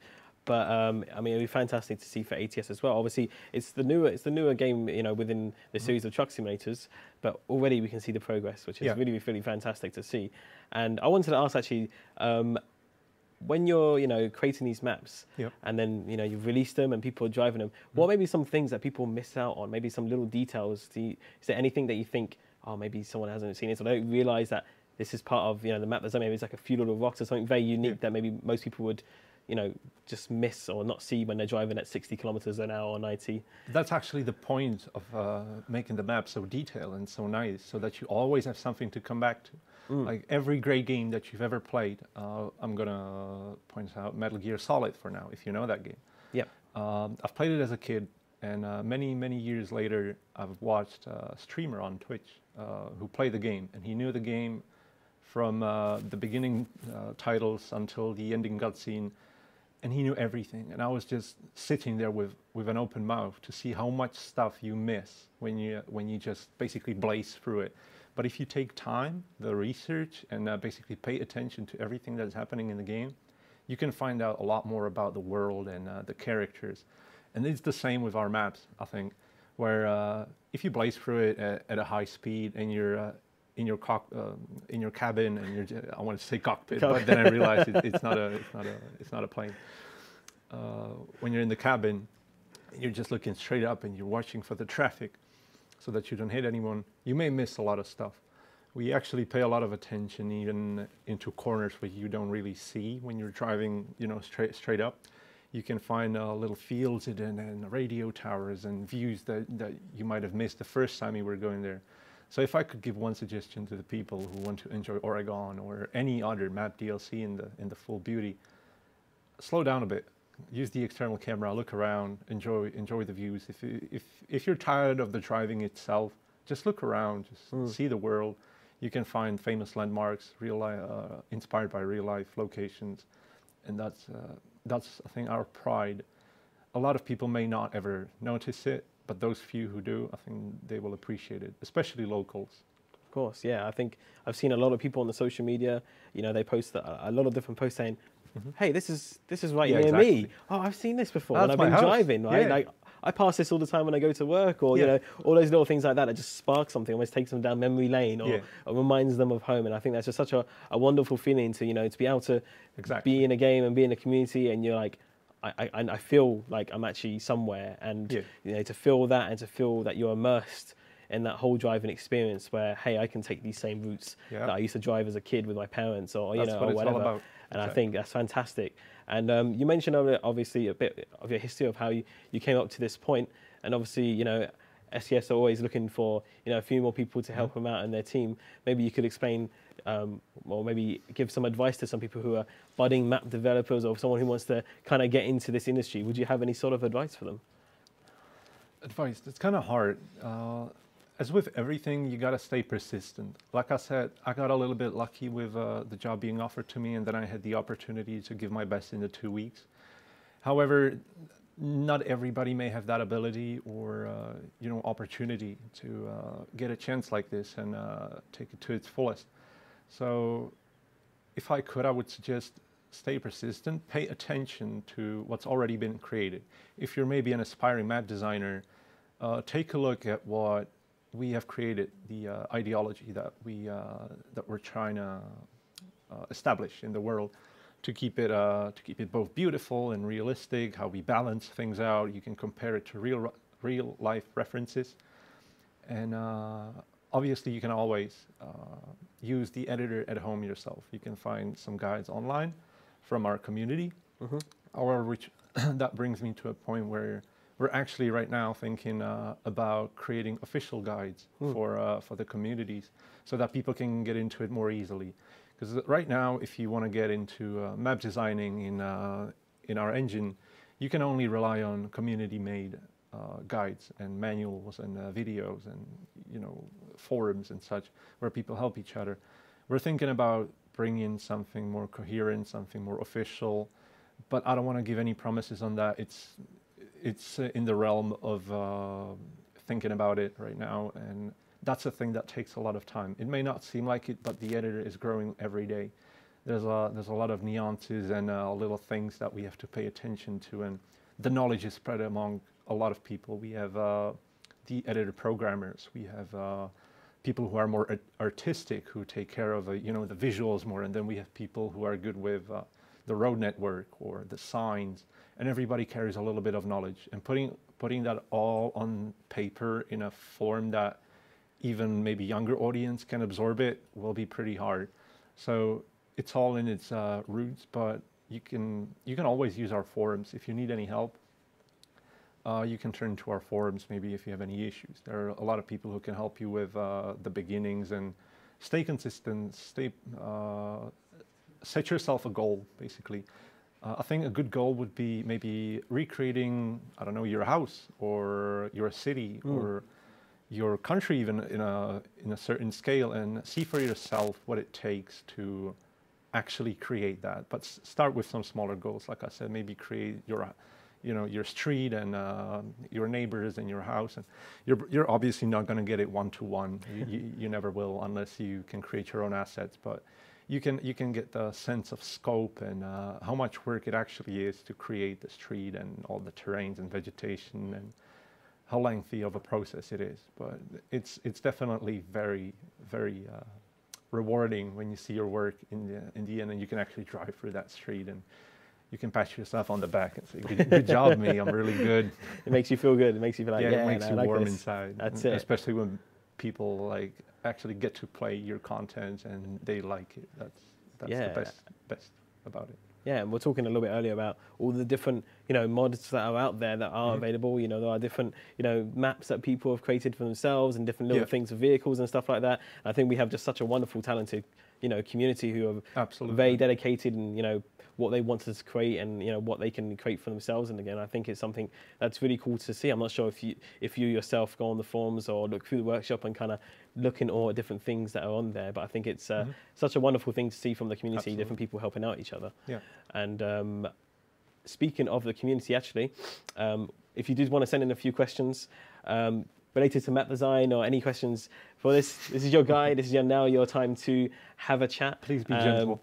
Please be gentle. You can send them in through the Twitch stream at twitch.tv/SCS Software. Our lovely team behind the scenes are looking out for your questions now, as well as on our Steam publisher page stream there as well. We're all watching them at the same time. And speaking of Steam, we do have the Steam sales on. I think they've been released now, and we do actually have a couple of things we want to talk about on that. I believe with Steam sales event, we do have a few items that are on sale. I know there was a few people having problems with some of our items not showing as discounted. I believe it's a little bit slower this time. There's a lot of people looking out for those great winter deals. It happens every year. Yeah, it happens every year. It's a little bit of a slow web page, refreshing. So do be patient with Steam as those get updated. But we do have things that are discounted, so Don't look worry. out for them. We didn't forget about you. We didn't forget. But also along with that, I believe Steam is doing a very special event. I'm not sure if we can get it up on the screen for you to show. But along with that, we have Steam who are dropping random items from different games for you to own. And included in that is actually an item that we've been asked to create and that you could also receive as a randomly dropped item. I believe it's a gingerbread house, I believe it is. I actually have no idea. You have no idea? Is it possible we can get it up on screen possibly? I'm not too sure if we were able to show that. Through magic of alt tabbing, I'm not sure if we can get that image up, if it will appear. I've seen a little bit of it. Here it is, there it is. There it is. Wonderful. I'm not 100% too sure on how it works, but every day I have been told that you do receive randomly dropped items, which is really, really cool from Steam. Tell me why you wouldn't want that. Like, everybody wants that. I would want that. I would sell my car for that. I would probably eat it first, but no, so do look out for that. And if you're lucky enough to grab one of those, then that's fantastic. As well as we've been nominated for a Steam Award as well, which is really fantastic. We're really, really excited for that. Yeah. That's something that you can vote for us, I believe, right now on the Steam page, on the very front page of Steam. It should be possible. It should be possible, and we've been nominated in the Most Fun with a Machine category. Yes, and or a machine. Yeah, or with a machine, and I think that's a very, very appropriate title for us and for Euro Truck Simulator 2. So if you really feel that we deserve it, we ask you that you go out there and vote. I know we have our little mascot of Trucker Sam us out there going, go vote, go vote. Exactly. Go take a vote. Do it for the SCS Snowman. Don't do it for us. We're very humble, but he really wants to win. He really does. Exactly. Yeah, absolutely. And I think he would hold that with joy. Do you want to disappoint this face? You don't want to see a sad face on the snowman. If we appear next time and he's sad, you know you didn't vote. Absolutely. And here it is. There's the Steam Winter Sale. So lots of other. They've got a gingerbread house as well. There it is, the extremely cozy cottage. So maybe it is a cozy cottage gingerbread house. Maybe. Looks wonderful. So you can check out all the details there, starting now until January 3rd, and there's lots of frequently asked questions and how it all works and everything. So do look out for that. Also make sure you do go vote on the Steam Awards as well. Okay, so we have a few questions actually coming in now from our community that have been selected. So hopefully you can answer them. This one coming in from Specs Graphics, saying there are a lot of community maps. Why don't you add it into the game and give the author credit instead of making it from zero? Interesting question. That's a very tough question. It's a very tough question. I don't think I'm the right person to answer that, but I'll try. Basically, the main reason is consistency. And here, when we work here as one team and we all know each other, we're on the same page, on the same wave. What tends to happen when you're working with external people or people who are not, on the same mind wave or mental wave that you are, is that you get inconsistent results. And maybe some part of the map would be, if I exaggerate, way too beautiful, and and other parts were like mediocre or below average. That wouldn't do very well. What we're more striving towards to is actually getting people from the community to come here and work with us. We have, I want to say three guys from the ProMods community who worked on ETS for the longest time, who came here and work here with us. That's what we're like striving to do more than actually taking other people's work and implementing it. You could say the same with well, if you want to implement a truck, why don't you take one of the modded ones? Well, that's because we have different processes, we have different requirements, and there might be requirements that people don't really realize until they start working here. That we have maybe some performance restrictions, and that some of the models wouldn't actually work really well in our universe.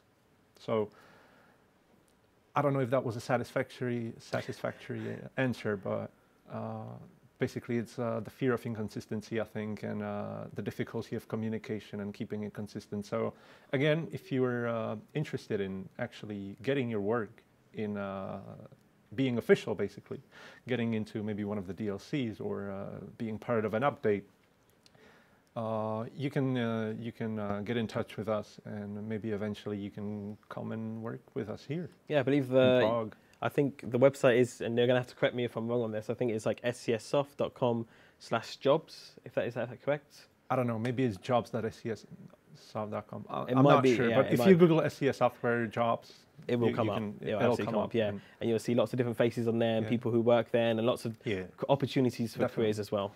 You can even contact us, even if any of those positions doesn't really interest you. You can always send an email and tell us who you are. Maybe there is a position for you.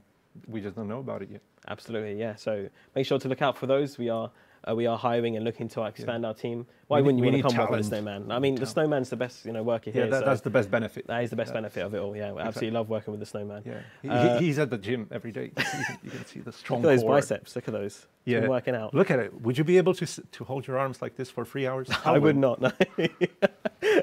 Okay, we have another question coming in from a name. It's going to be very hard to pronounce. Is Marcelo Julio saying, when we have states in American Truck Simulator that need other DLC states to connect, and we know that there are people who have purchased specific states, did you create some transport mechanic on the base map, airports, railroad transportations, to have this locomotion? That's a bit of an interesting question, that one. Teleport. No, actually, I have no idea. We haven't encountered that issue yet. There were always talks about how we would do it when it happens. We don't have an answer yet. So, I mean, it'll come up eventually. So, I don't know what the official idea behind it is. So, I'm sorry, I cannot give you an answer right now because I don't know myself, and I've been here for quite some time. So, no promises, but it will definitely be taken care of. Hey, that's fair enough. And we actually have a question coming in for the Snowman. Snowman's got a question. Yeah. How cold is it in the studio right now? Also, can I have your hat? What's he saying?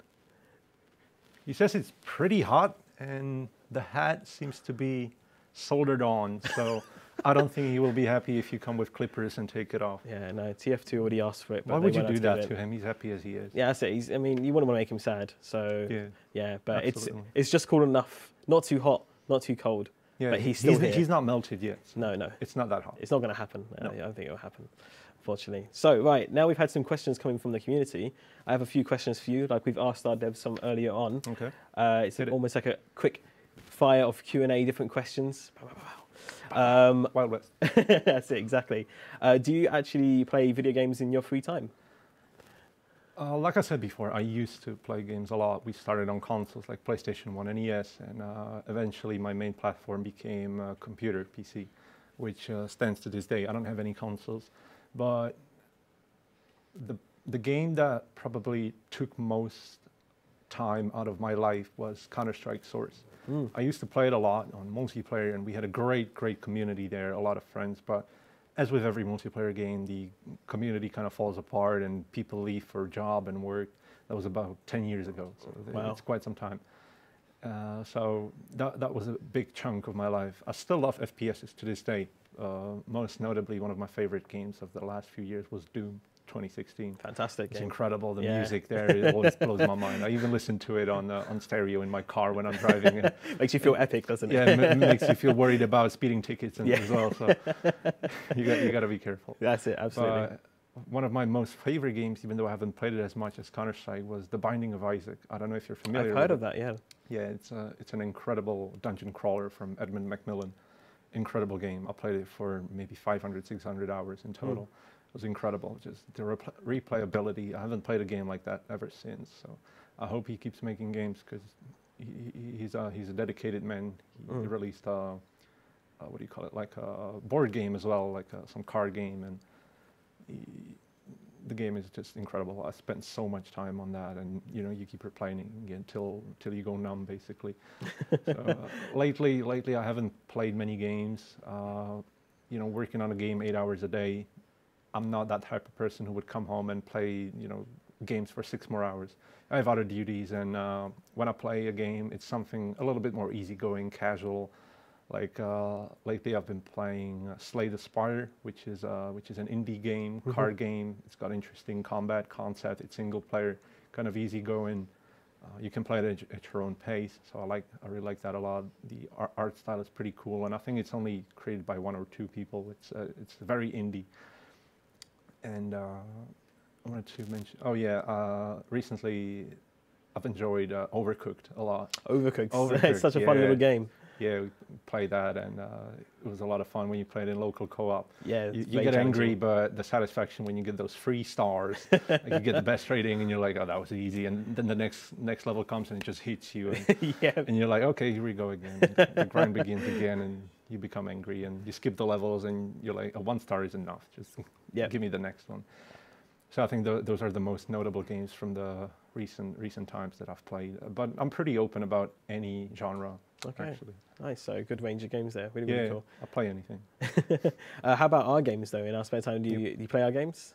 Not anymore. Like I said, it helped me a lot when I was younger. It helped me relax. I played ETS mainly. I actually haven't played ATS until I applied for the job here. Wow. But I spent a good chunk of time on ETS too, and yeah, it's a relaxing game. What else can I say? Like kind of rooted in my heart a little bit because I've always had good feeling towards the product and the company. Because when you watch it from the outside, you see the passion and the strive for being fair to the players, and the company keeps delivering new content and free updates. I always felt that was a really good approach. I felt really good towards basically the company's ideology and policies, because I worked at an unnamed gaming company in Germany as well for half a year, and it was something completely different. The values and policies there were completely nonsensical to me, and that's why I left. And now I want to clarify. I say I was at a gaming company. I was not in active development because I said I didn't have any prior experience. I was in community management, so it's something like marketing, PR. I did an internship there, and I just didn't like the company at all. Okay. I didn't get the right feeling. But with SCS Soft and the games that actually we produce, the qualities are there, and that's what's kind of keeping me here. Because I think it still makes sense to keep creating these games, and we're trying to trying to give it our best. Of course, yeah. And going back to ETS2, do you have a favorite truck within ETS2 or ATS that you love to drive? If I remember correctly, when I played ETS, my favorite was always the Volvo. Nice. You like him as well? I'm more of a Scania fan myself, but you know, Okay, that's right. okay, I'm leaving. No, no, I always like the Volvo. I don't really know why. I guess it's from I kind of like cars as well. I'm not a mechanic or anything like that, but I always like cars as well. And Volvo has a very strong legacy of building safe and reliable cars and vehicles. And it was always, you know, the Swedish and northern power and reliability, and it always oozes something really good when you're around a Volvo product, to me at least. And I always drove a Volvo. And also, if I remember correctly, Volvo at the time had the strongest engines, so you could go the fastest. Yeah, that's absolutely true. Yeah, I remember going very fast in that thing. And in ATS, I think it's the 389 by Peterbilt. Nice. I kind of like the old blocky styled trucks, you know, the squared ones. I always remember basically the only trucking film I've ever seen was The Duel by Steven Spielberg, one of his first movies. And I don't know if you've seen that movie, but basically it's about a car chase where a car is chased through the desert in Arizona by a old rusty Peterbilt truck. And that's the entire movie. There's a guy behind the steering wheel, really nervous and anxious because there's a guy in a truck catching up to him, and you know that it's basically a hour-and-a-half long car chase through the desert where a car is chased by a old rusty Peterbilt truck. And that's kind of the trucks that I like, you know, the old noisy and rusty ones. Perfect. No, and we'll have one more question, and we've got a question coming from the community. But I'm interested to know if you had the chance at the snap of your fingers to add anything you want within ATS, it could be anything, what would it be? The entire map in 1-to-1 scale. 1-to-1 scale map. So that'll be Let people suffer. real-time driving sort of thing. Yeah, kind of. No, the reason why I would want to do that is to prove a point that the bigger the scale doesn't really mean the better the game. Can you imagine if the map actually was in 1-to-1 scale? First, imagine the time it would take to create that map.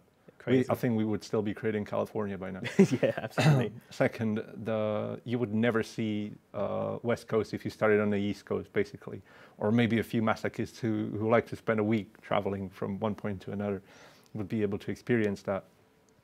And I just think that the reality of video games is that you still want to have fun. You want to have some sort of arcadeism, and you know, have the world adjusted towards the needs of a video game player. So having the world in the scale that we have right now, I think, is kind of adequate. That it can always be bigger, it can always be smaller. I think we're doing pretty good with the 1-to-20 scale we have right now. But even as a map designer, the fact that if we could have such a large map at a snap of our fingers, I think that would be pretty epic. Yeah, absolutely. I think. Unfortunately, that won't happen. Maybe. Maybe. Keep them thinking. Okay, and one last question coming in from the community here. We have Rima asking, what is the biggest challenge with taking a country and having to squeeze it into a 1.20 scale? Oof. That's a very elaborate question. The biggest problem is probably picking out, since you're constrained by the scale, picking out. It's the ideology is not taking all the things and making them 20 times smaller. It's taking 1 out of every 20 things that you see in the map, and even then it's a lot less than that, because the cities on their own are in a bigger scale than 1-to-20. They take up more space. So, for example, for the roads, you have a lot more space. It could be in like 1-to-40 in considering length, or 1-to-50 even. Maybe even more. I don't have any data on that. So it's always picking those places that are very, very familiar to people who know that place. You know, for example, you're traveling through Oregon and you come to Portland from the south part when you're traveling from Salem to Portland. And you're used to, if people who travel to Portland in that direction, there are some certain features that they really want to see. There's maybe a view that they know that's really iconic for that place. And that's something we're trying to recreate and bring places like that into our game. We do not focus on placing every tree specifically as they are in real life, but bringing the basically experience that you get in real life into the video game form.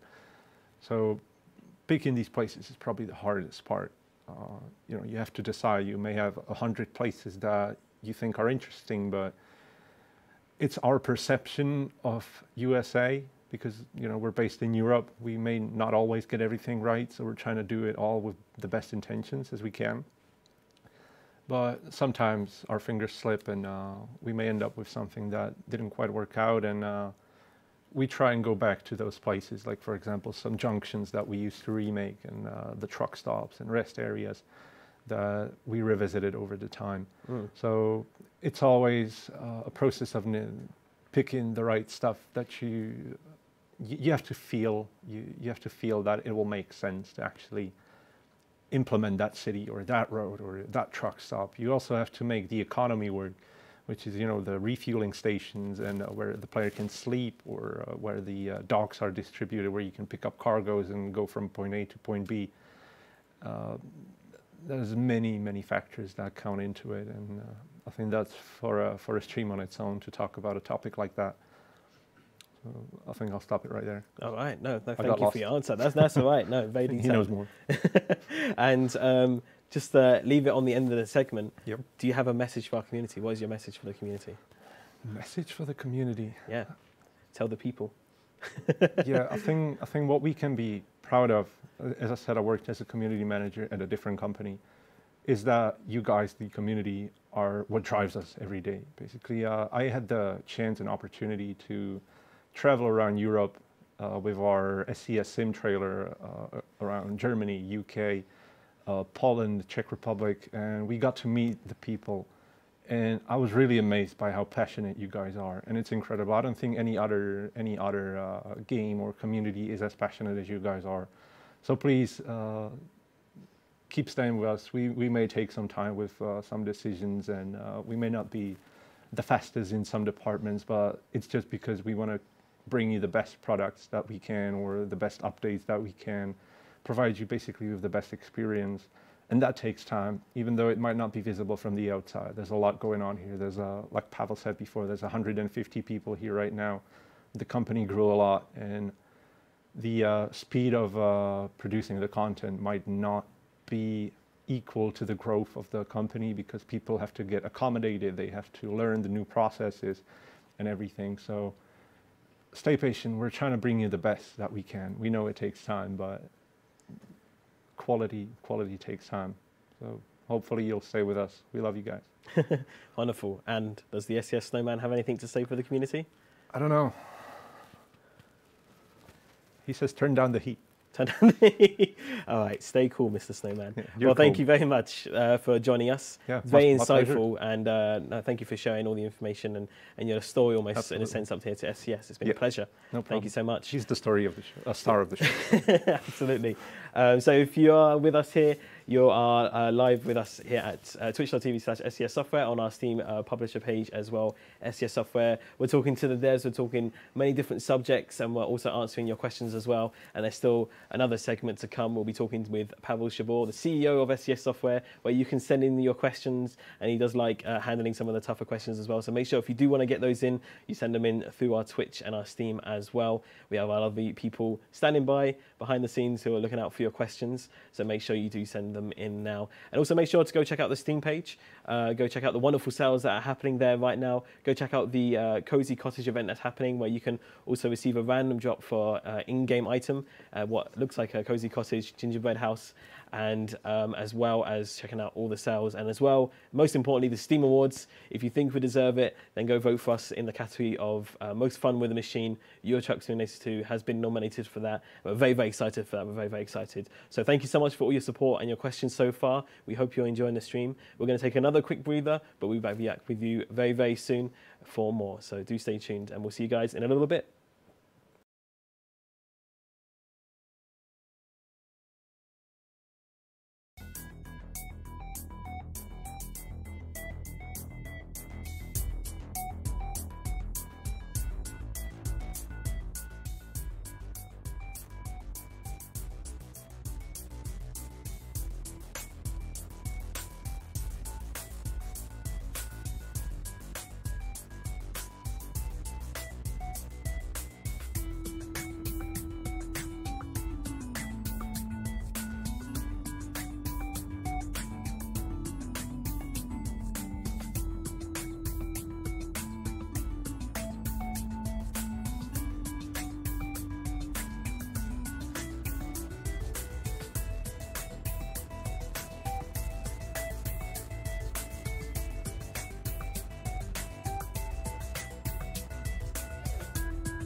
And welcome back everyone to the stream. Hope you enjoyed that little bit of a break.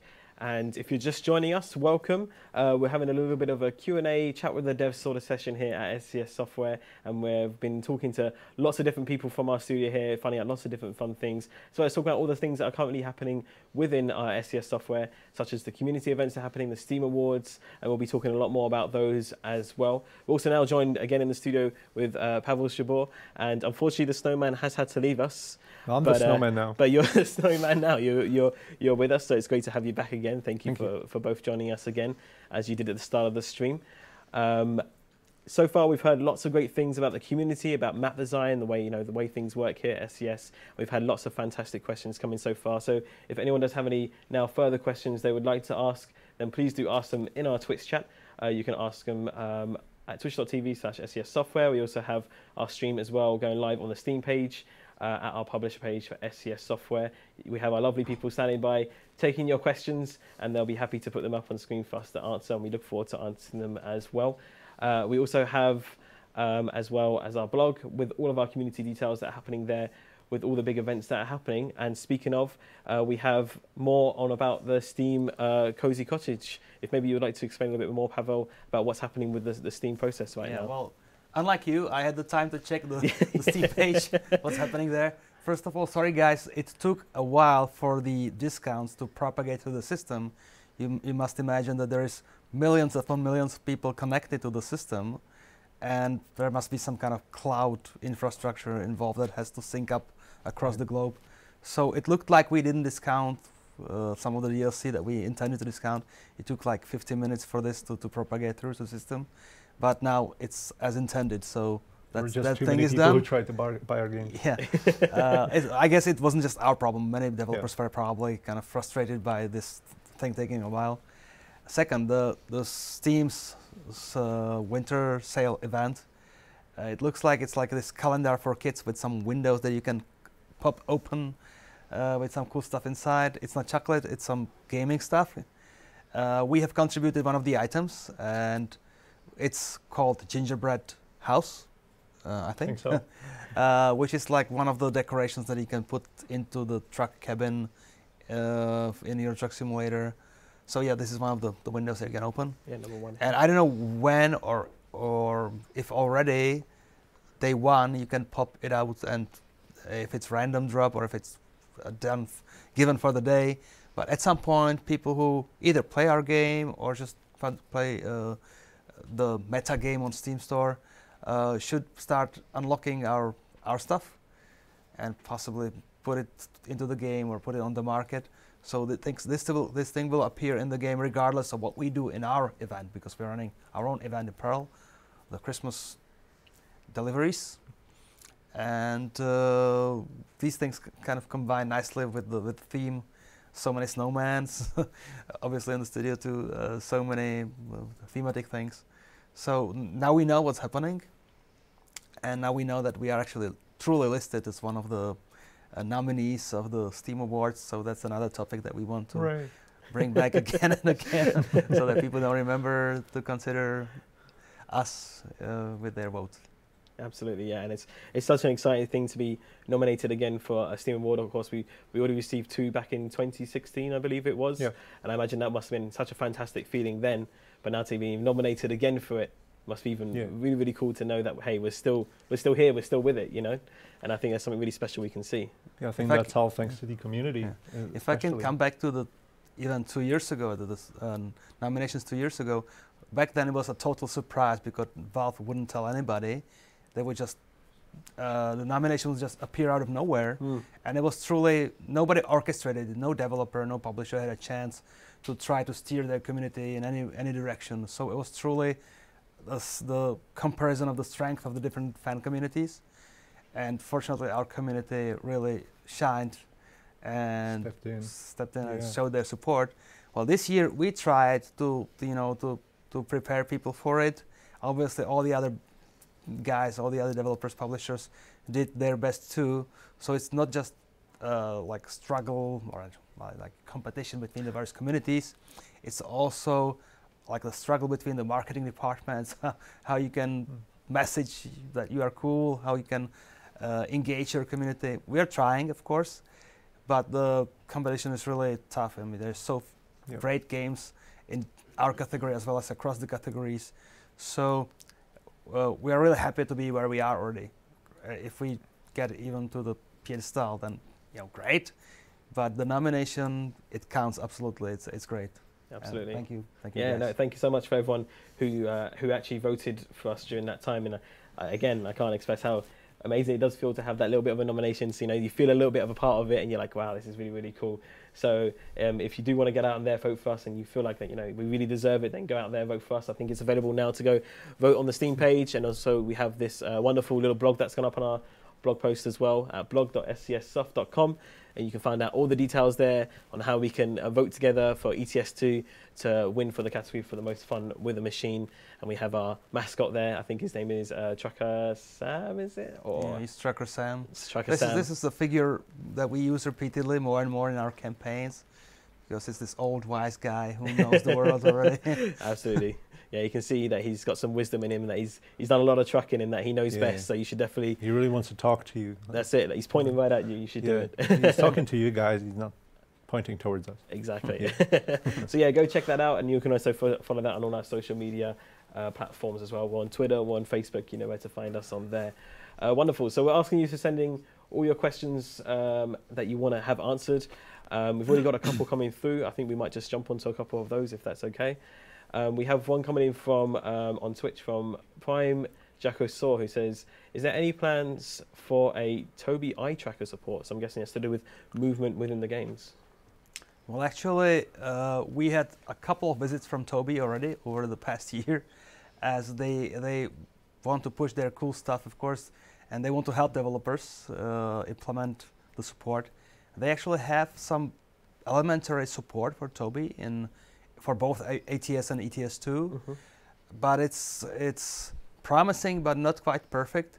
The one thing we actually explored, the coders, the programmers explored the technology, and ideally you want to use it's a technology that can follow your gaze, and whenever you look at a particular point in the screen, it will do something. Like you can maybe look around freely in some games without needing to use the keyboard, or you can like deep focus and pull the camera in so that you can look at detail.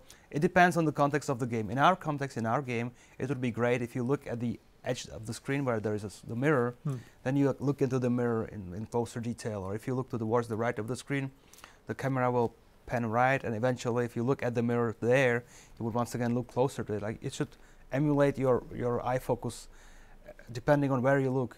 That's really so we cool. tried doing that, and it was almost there, except that you need to realize that each truck is different. You can make your seating position different. Yeah. Each mirror has different shape.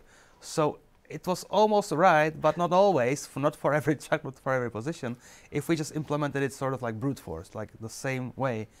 Ultimately, what we need to do and what we look into doing is grab the data from each truck vehicle, from each vehicle and your seating setup, and then depending on the exact shape of the mirror that you see on the screen, if you look inside the area of the screen of the mirror, then we do the action. If you don't, then maybe we just like tilt the camera or pan the camera or just ignore your view towards that, because you probably just are thinking and looking at asphalt there. So there's a lot of work involved. Actually, we are in the process of arranging another visit from an engineer at Tobii to SCS. So we'll get there eventually. It's just way more work to get it done right than initial estimates. But people know us. We want to do things right, or we don't do them. So that's why maybe we are taking a bit more time with it than we expected.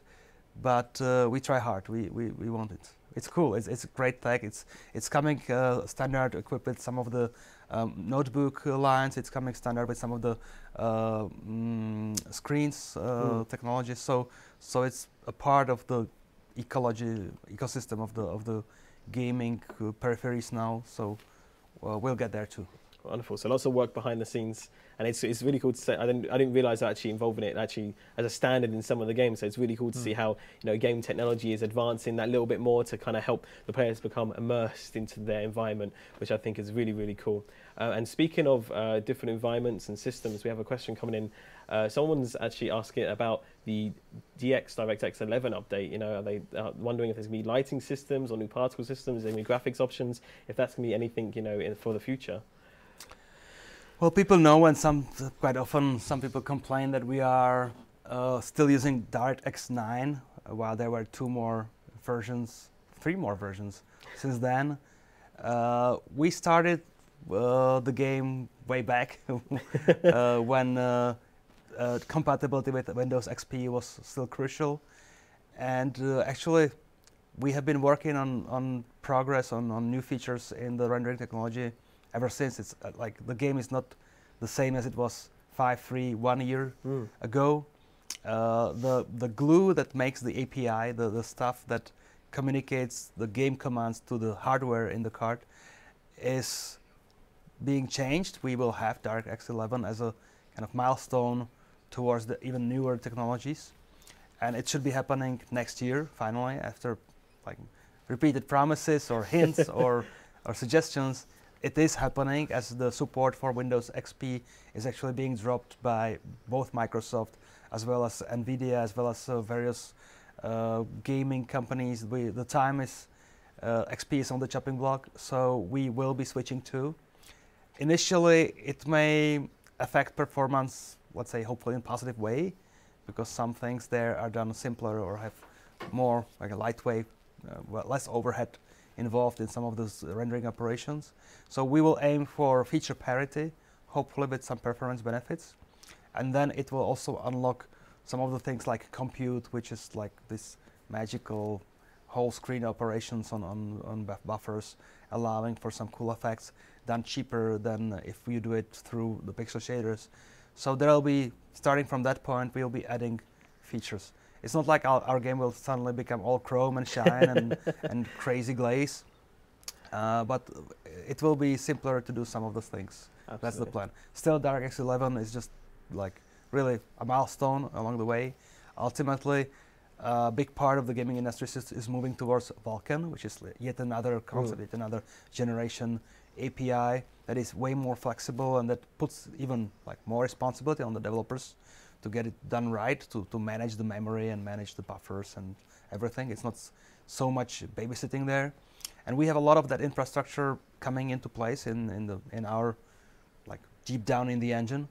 So this is the ultimate goal, and from there we can get through Molten. We can get easier to the new Macintosh stuff. We can get like cross-compile access to some of the like console stuff. So there is a lot of like very promising things hanging there somewhere at the end of the tunnel. We start to see the light, but don't just expect that coming spring some magic will happen and everything will be different. We'll have some performance benefits, and we'll have some ways open for more stuff later in the year or in the next years. All right, something to look forward to then for sure.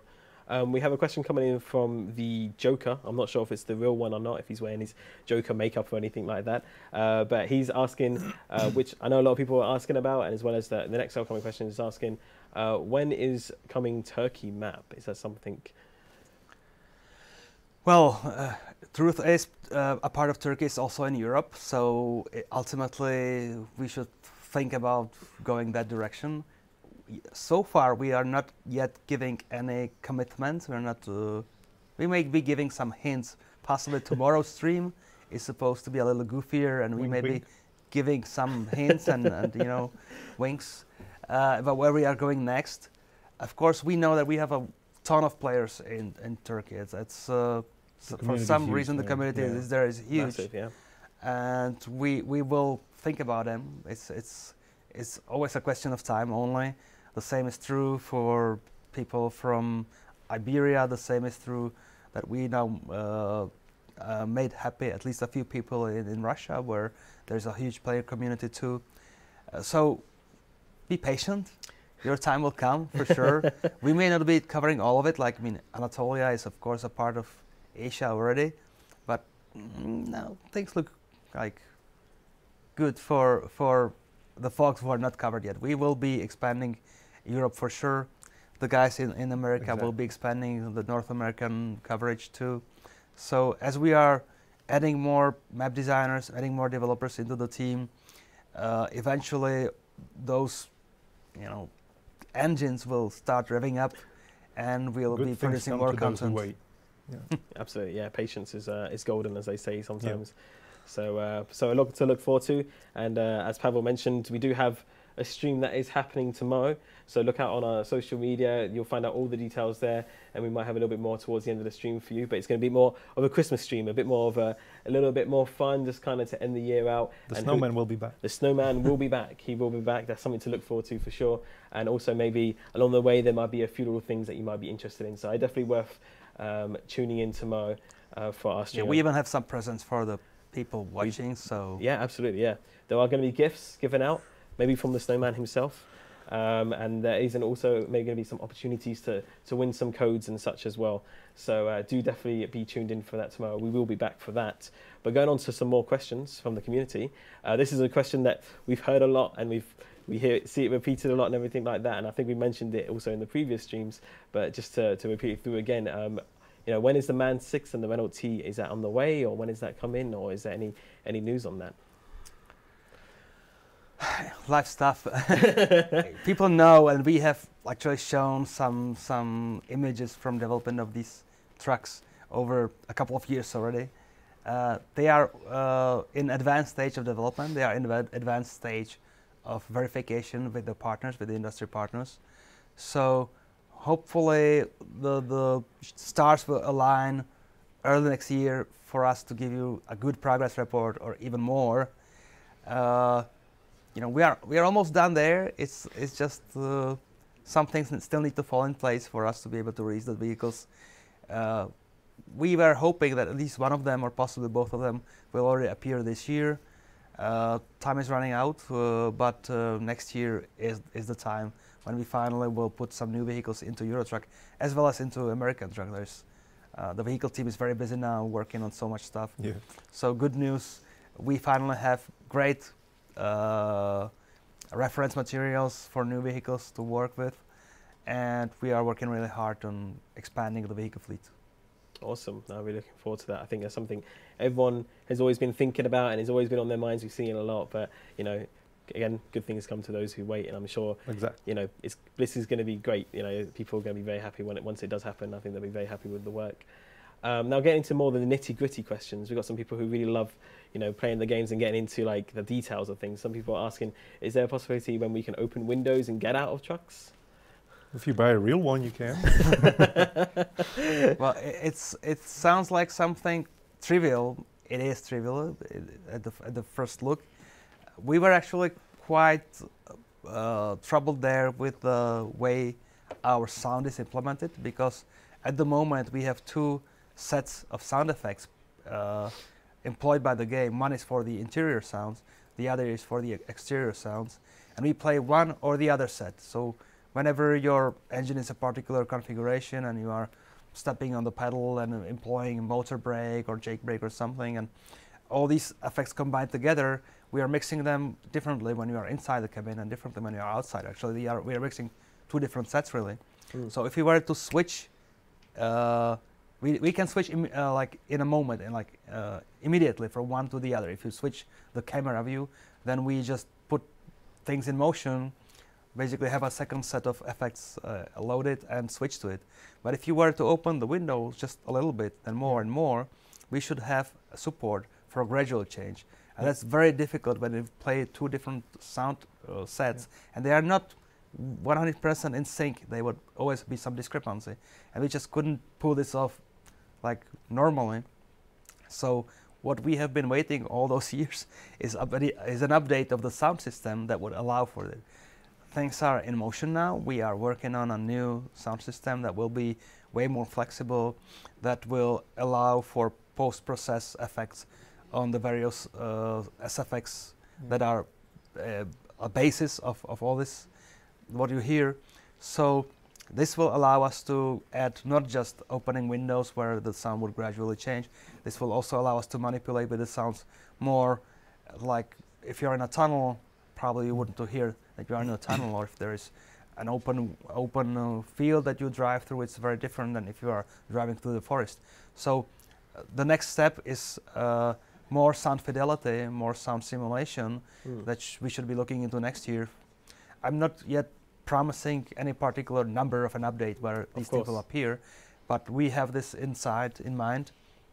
So it's not just opening windows, it's a broad topic of really changing the whole of the sound system to give us more power when simulating the oral part of the world. Yeah, I actually heard a few samples from our sound guy who showed me how the new sound system works. It was very early on, but the differences were very noticeable. I think if we pull it off, it will be something really great. It will add another level of immersion, and people with like really good headphones and really good sound systems will appreciate those very little and subtle things that happen when you're actually driving a truck. I was slightly educated on how the sound works and what is all going into the new sound engine, and I think that's something to look forward to. But like Pavel said, it's something for the future. But I think so far we are lucky and blessed that we are on a this is a long march. This is a long project.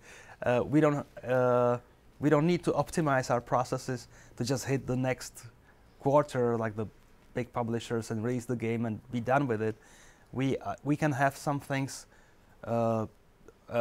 cooking for a year or two, give it the time, give the engineers the time, or give the designers the time to implement the feature properly. So this was one such example where we have been looking into this and thinking about it and revisiting it again and again. Finally, it looks like we'll be in implementation stage very soon. So this is just one example of SCS looking at our future, that we are in it for the long run. Yeah. We keep multiple things. We're keeping multiple things, juggling multiple balls in the air. But from time to time, a cool new thing is finally ready for release. So we drop it into the next point release. So people are getting every couple of months. We have multiple features that have been just completed coming in. We have some cool stuff coming in the next update, obviously. So this is one of the things that will find its way ultimately into the games. Wonderful, yeah. You can tell this just by some of the things that you said there. There's a lot of love going into these projects and all the different things that happen, and the whole process of it isn't just like, okay, here it is and it's done. You know, there's a lot of, you know, trying and this doesn't work, or how does this work, and there's a lot of the best example is actually taking the game as it was when it was released. All those years back, when you look at YouTube videos like from 6 years ago and compare it to today, you're like, wow, that's a different game. I can't believe they just keep like updating it and keeping it alive. Yeah, absolutely. And I think I've seen some of those videos on YouTube where people have done like almost like a rewind of like SCS software and showing, oh, this is where it was when it started, and here's Scandinavia and now on all those sort of places, and you can really, really see the difference. And a lot of people can like feel it when they're driving. Obviously, we had the physics stuff that was improved recently, etc. And I think it's just a wonderful thing to see how much love goes into the game. Many small things that create a big picture. Absolutely, absolutely. Another question coming in again about like a little detail thing that people would like to see is that are you going to make more realistic tachographs in the future? If that's the correct way of saying it. Tachograph. I know that some of the mods out there actually show more stuff than we do on our dashboards. We have API that we can export the stuff through. We are constantly coming back to the trucks, and the new trucks, as the new trucks are developed, we dare to go deeper and deeper into simulation of the various controls and details, and then we have to come back and eventually revisit the old trucks, the same as with maps. Absolutely. We're never done. It's never done. Yeah. So I'm not promising anything, but this would definitely come into picture at one point as the need for like 100% simulation will always be haunting us, and we'll be approaching it, getting closer and closer. We'll never get close to 100%. I don't think we even want to do that. Might break the also immersion. we cannot ever tweak the game so much that only people with actual driver's license would be able to drive the vehicle. Right, We always have to be accessible. But improving what the behavior of the dashboard is definitely always a dream. At the same time, you have to realize when you look at a modern vehicle, modern truck, I've been sitting in a couple, of course, over the years. It's so much like applications popping up through the displays. It's no more just a basic set of dials that are analog and like big metal Different lever doing UIs something. and all that, So yeah. there has been really a big team of designers and programmers involved at each of these truck manufacturers, developing the little applications that actually make drivers' lives better. And now if we have to replicate that, if we have to at least get closer to it, we have to somehow We understand basically what have to they go did, through the same come through the same process pain. that they did, So yeah. as the newer trucks come up, we have a harder and harder time just keeping up with the progress of what these companies are putting into the vehicles.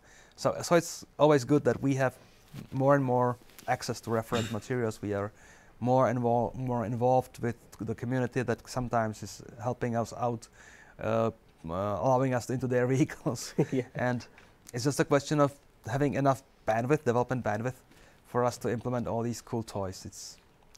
We'll be better about it, but no particular promises on this feature yet. Okay, wonderful. Thank you for letting us know about that. Coming in, another question from the official Daistrio. That's the official one, that's all we know. He's asking, will Schwarzmüller trailer skins be a thing or no? I know a lot of people really enjoy that pack. I still see a lot of people to this day driving those. It's very popular. But they're asking if a skin would be featured. Well, Schwarzmüller was the first truck trailer DLC, and it's not like we are leaving it alone forever. When we put our effort into Kron trailers DLC, we were not even aware of how big a mountain we are going to scale with all the tuning options, with all the boxes and all the parts that now make up like the new generation of trailers that we have built. We have to do the same for Schwarzmüller. Obviously, we have to come back and do that, and we will give Schwarzmüller trials the same love eventually. We just didn't manage to do it in time to make it this year still. The vehicle team is now super busy building new trucks and super busy hiring new people. It turns out that as we add more and more detail into the vehicles, we need kind of more and more senior people to just endure the creation process, because really a truck or now a trailer is so many like moving parts or so complex like a system that you need to keep in mind and always maintain in sync, always make sure that everything works. If you touch one thing, then there are so many things you need to touch to fit together. So trailers used to be maybe a week of work 5 years ago, then a month of work a year or two ago. But now even a properly done trailer takes multiple man-months to create, not to speak about the trucks, the tractors. So we'll get there eventually, don't worry.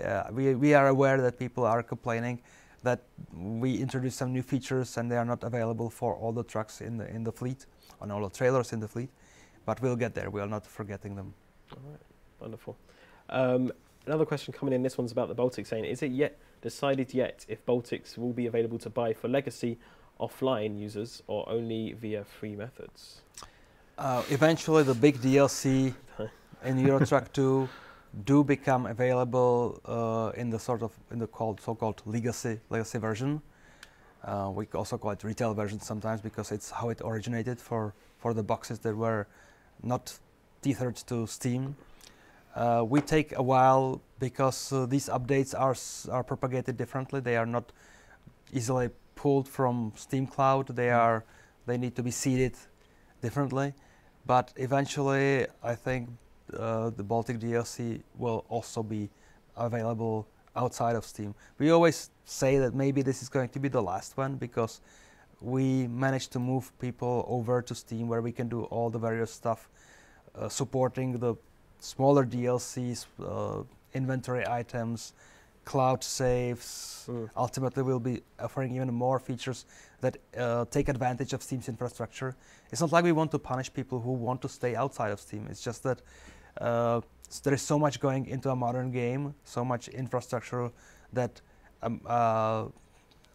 things like Steam APIs allow developers to take advantage of, that we don't want to fragment the community too much. We would prefer for people to share the same universe with all the features implemented. To have everybody on the same board, basically. So we are still honoring the map releases with the non-Steam versions, but we couldn't possibly ever do that for the like smaller, minor stuff. People would be juggling 50 codes for unlocking the DLC anytime they have to reinstall their Windows or get a new computer. We don't have the kind of comfortable backend account management as Steam does. So we think, even though there are some people who are like on principle against Steam, we still think Steam provides so much value for us to allow to give people things faster and better. The whole DLC infrastructure is basically built on their stuff, and it works. It's solid. It's robust. That we really hope that eventually most, if not all, people will migrate over to Steam. Any key we ever issued, that's like a non-Steam key and a legacy key that we ever issued, can be activated on Steam. So people may consider it, and if not, they will have to be patient. We'll ultimately support the DLC too, but give us a bit of time. Okay, wonderful. And going back to about vehicles and different partnerships, someone here asking, are you confident of the partnerships you are closing with other American truck manufacturers for American Truck Simulator? Well, we did a lot of work this year on American licenses. We did a lot of traveling. We did a lot of phone calls, emails. We have a new specialist in the company who is 100% focused on licensing. Because it used to be my responsibility, and I was wearing so many hats in the company that maybe it was a mistake not to try to look into somebody from automotive earlier. So a lot of work is being done with the partners from America. A lot of CAD files have already reached us. A lot of deals were signed. So things look really promising. Now we need to wrap up some of the discussions. Most of all, we have to work really hard on the models and on textures and everything that makes up a new truck.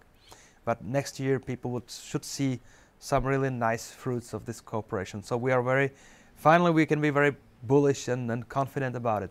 Of course, things can always hit a snag. We can create a model that we really think is great, and then we approach the manufacturer, and they will say, okay, but where is this little detail? It's really crucial, this little line in the dashboard that you ignored because you were saving some polygons should be there. Come back and redo it. So we may be required to do some iterations. It's a question of we push for great fidelity, for great detail, but we cannot use millions of triangles. We have to limit ourselves for performance reasons, and sometimes there's a misunderstanding what fine detail we can still cover at that level of detail, but we can find common grounds ultimately. Of course, it just may delay or not the approval process. So if things go smoothly, there will be new vehicles for American truck for sure next year. There will be new vehicles for Euro Truck 2 as well. We've already hinted that things are looking good for the two trucks that we had in our pipeline for a while. So both players of both games should be looking forward to some great stuff. We now got the Volvo at least. That was kind of a kickoff of things to come. Yeah, so. Well, that's a long story. Yeah. Fair enough. Like I didn't say anything. No, good stuff. A question coming in from Examil. I think that's how you pronounce it. Apologies if I am not saying your name correctly. But do you plan on World of Trucks jobs for your own traders in the future? Well, we have actually discussed this in our previous segment. Yeah, we do. I've tried to explain that the current implementation of World of Trucks was the initial, I wouldn't say naive implementation, but it was like the first step, the first experimental stage, the first alpha of World of Trucks. We are now working on generation 2 code, generation 2 gameplay, with persistent profiles that are of like more involving in what you do, like more connected to what you do. That will allow us to build really cool player gaming features on top of. And trailer ownership would be a more natural part of that new system that we are developing. So we didn't come back to the older, the current implementation of World of Trucks to add trailer ownership, because it brings a lot of challenges. There's so many corner cases that you have to take care of, that we hope that people will have the patience to just use the current, what we call external contracts, even though it means that they cannot really use their nicely tuned trailers. But after a couple of game updates and a couple of World of Trucks improvements, we'll be switching ultimately to the new profile, to the new system. And from that point on, there's some really cool stuff happening with trailers in general. So people can look forward again to new stuff. Wonderful. And for the meantime, though, obviously we have our Christmas event going on, and there are some wonderful looking trailers on there right now. Actually, some really, really nice Christmas ones. If you haven't checked it out already, it's on our blog, blog.scsoft.com, as well as on the World of Trucks site. You can go check out all the event details there at worldoftrucks.com, and where you have to help the North Pole. Again, needing our help, always here to save the day, SCS Software, in hauling different gifts across Europe and America. And there's some wonderful little custom trailers, as our Stigger's driving right now across different countries with all sorts of different gifts like socks and wooden ornaments into all these different locations across both games. And so there's lots of little rewards you can earn through that as well. So definitely go check that out. Keep sending in your questions as well, Win. You can send them in both on both chats for Steam and for Twitch as well. Our moderators are standing by taking your questions. Speaking of questions, we do have quite a few more coming in. Super Mr. MC, very nice name. New tuning DLC, is that coming anytime in the future? Yeah, well, first of all, we did those like manufacturer-oriented DLC, like we had one for Scania, one for DAF. We have another one in the works, which are supposed to be like a cross selection of different parts. And we also established some new friendships with particular like specialists in aftermarket tuning. So we'll also have like branded tuning packs. I wouldn't name any names, but we have also branded packs from these really brand names, well recognized names. So some of it is already in development, some of it is on the drawing board, but there will be more tuning opportunities for sure. Wonderful, yeah, and I know how much people do love to customize their trucks in game. We see a lot of screenshots on our social media and people sending them in of all sorts of different customizations, so I know a lot of people looking forward to those things. And speaking of different customizations, someone asking here about, can we expect new truck sounds in the future? So like realistic engine sounds the drivers use, or maybe can you inform us about F-mod implementations? Well, we have signed with F-mod a couple of weeks ago, actually. It was really Okay. fresh news. Now we have to dedicate the development capacity to it. So I was already talking a short while ago about the new approach to generating stuff, generating sounds. This actually involves F-mod at the core of it, but there's a lot of code and a lot of glue that we need to create to adjust and adapt our engine to using the functionality. But yeah, this should allow us to work better with what we have. We have really great sources of the sounds. We do all this hard work of going to the field, putting so many microphones outside and inside the truck, getting really great sources.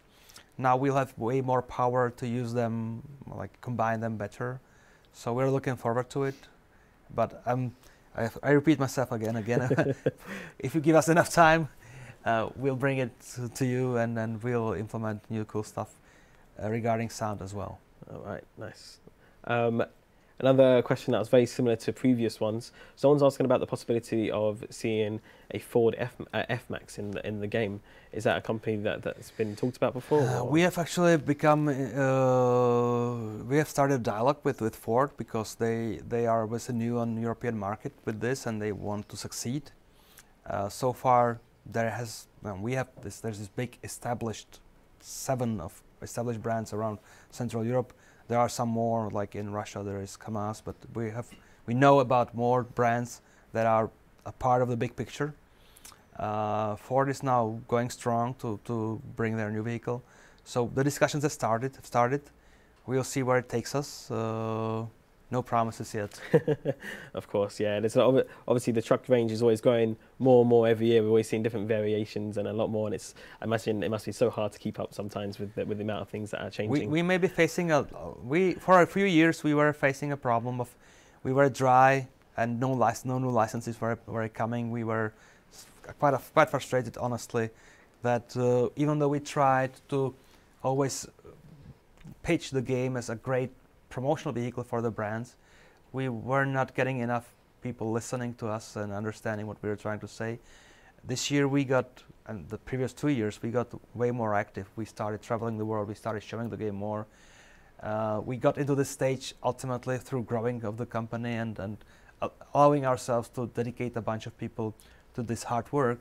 And it pays off finally. Now we have a lot of companies talking to us at last. And now we may have a different kind of problem, that we may not be that fast as those guys coming to us would imagine. We need to build multiple new trucks per year. We need to build new trailer packs. We have some new stuff on trailer side in development too. There's always new regions require new AI vehicles. There's new tuning packs. So we are coming back to what you discussed an hour ago. We need more people that are skilled, that are passionate about building trucks, trailers, worlds. So we're still hiring. Absolutely, yeah. Go check out all the positions and jobs. And finally, hopefully, we'll balance the two. We'll balance the influx of licenses with our internal capacity. Because once we reach even higher capacity, then we can look outside of the core that we provide now. We provide these long-distance trucks, but there's always ideas that maybe we should look into some other segments of transportation. And right now we are so stretched so thin with creating new models that we may not dare to look elsewhere. But if we manage to add even more vehicle designers, then we can dream big. Wonderful. And going back to what you were saying about, revisiting AI and etc. like that, we have a question coming in asking, is it possible to add emergency AI vehicles running with sirens and lights on, like no pursuits or anything like that, but only just passing by with lights and sirens? Well, we have talked to our AI guys a couple of months ago, because they always have way more like in development than what you see in the game. They always try new stuff. Of course, if you put such vehicle into the world, the rest of the cars should be aware of it. It should clear the road, clear the path for such a vehicle. So there has been some promising developments on that side. But I don't know when we switch it on. Well, people notice that our AI can now navigate detours, that we do stuff that changes the world more dynamically. So there's more and more dynamic AI coming into the game. It's not just all just puppets on a wire. There's more coming into the game. So this may be one such part. It's easy to make it like flash and sound. The hard part, of course, for the AI to take care of the corner cases. Like you come to a crowded intersection, the cars have to make the route and path for it, and that's the difficult part. Maybe not highway, maybe not a long stretch of the road, but the cities, the complex intersections, that's where the problems have to be all addressed, all tweaked to perfection. So this is definitely on the wish list, on the radar, but not just yet. And speaking of a weird wish list, there's a lot of people that might enjoy this, but someone's asking, are you thinking about adding animals for truck cabs? Obviously, we've seen a lot of internet fame. I'm not sure if you've seen it yourself, but of the trucking cat that goes across America, just kind of lying on its belly, just enjoying the world and just living the life, And we have some people that have obviously different sorts of animals in their truck. Do you think that would be something we could see in the future? I think we'll leave it for modders for a while. I'm just trying to imagine the situation that you're driving with your dog on the passenger seat, and like you flip the truck over, and what happens? Yeah, exactly. Like the dog's still sitting in the seat, or what happens? Like it wouldn't be ethical, I think. Yeah, that's my opinion. Yeah, what we would like to, maybe not in cabin and not pets, but we'll try to make the world more alive again. It's the ambition. So like in the Baltic region, we may have a few deer grazing along the road. We are thinking that we should get animals kind of involved in becoming the risks that you may meet or may not. The people as well. The people as well, because we were always really strict about making sure people are, you cannot reach them basically. You cannot put them into danger. They are always behind some kind of visible obstacle. So the future is one day for us that we want to interact with the actors, with the living elements of the world, whether it's animals or pedestrians. So that would be a way for us to sometimes meet an animal, or hopefully it will be still be smart enough to jump up away from the danger. But that's probably what we are thinking of more than pets in the cabin. Absolutely, yeah. And but I can understand where people are coming from. They want their best friend in the cabin, sort of thing. But yeah, obviously there are some complications that do come with that. But looking forward to the future of the animals. Yeah, a little slightly. Another question coming in here from ATL1231, saying, when will you add tandems in game and upgrade old trucks? It's quite a broad question, actually. Well, people expect that we know everything. Yeah. Well, we have introduced new types of trailers in the recent updates, both for American truck as well as Euro truck, relevant to the regions that we drive through. I'm not sure if we have been hinting at the existence of the Bridges project for a couple of years already. So now that we have switched the economy of the game to being cargo-based and not trailer-based, the simplification of the reality into the game was that everything was based just on a trailer. Trailer was representing the unit that you would be manipulating with. Yep. Now everything is based on of cargos. So this is opening our gameplay, UIs and communication to the player to other types of trailers too. So this is in the cards. This is coming. Again, I cannot promise any particular point version. But we are not abandoning our pursuit of perfection and our pursuit of having as many bases covered. So this would be one of them. All right, wonderful. Now we have a question coming in, actually going a little bit onto something else, talking about the current contest that's open for the Baltic Sea video contest. I'm not sure if we can get that up on screen about the video contest. But he's asking, what will you guys consider when choosing winners for the video contest that's on right now? So as you can see, I believe it's on our blog. We have a wonderful contest going on where we're asking you to create a 60 to 90 second video. There's a few conditions there which you can see at blog.scssoft.com. But we want you to kind of showcase all of the Beyond the Baltic Sea kind of landmarks and just create almost like a little trailer thing. But what kind of things do you think we'll be looking out for in that contest? I guess ultimately we'll vote and decide what we love the most. But this is really subjective. But there's also some objective elements to it, like proper gradation, great sync with great music.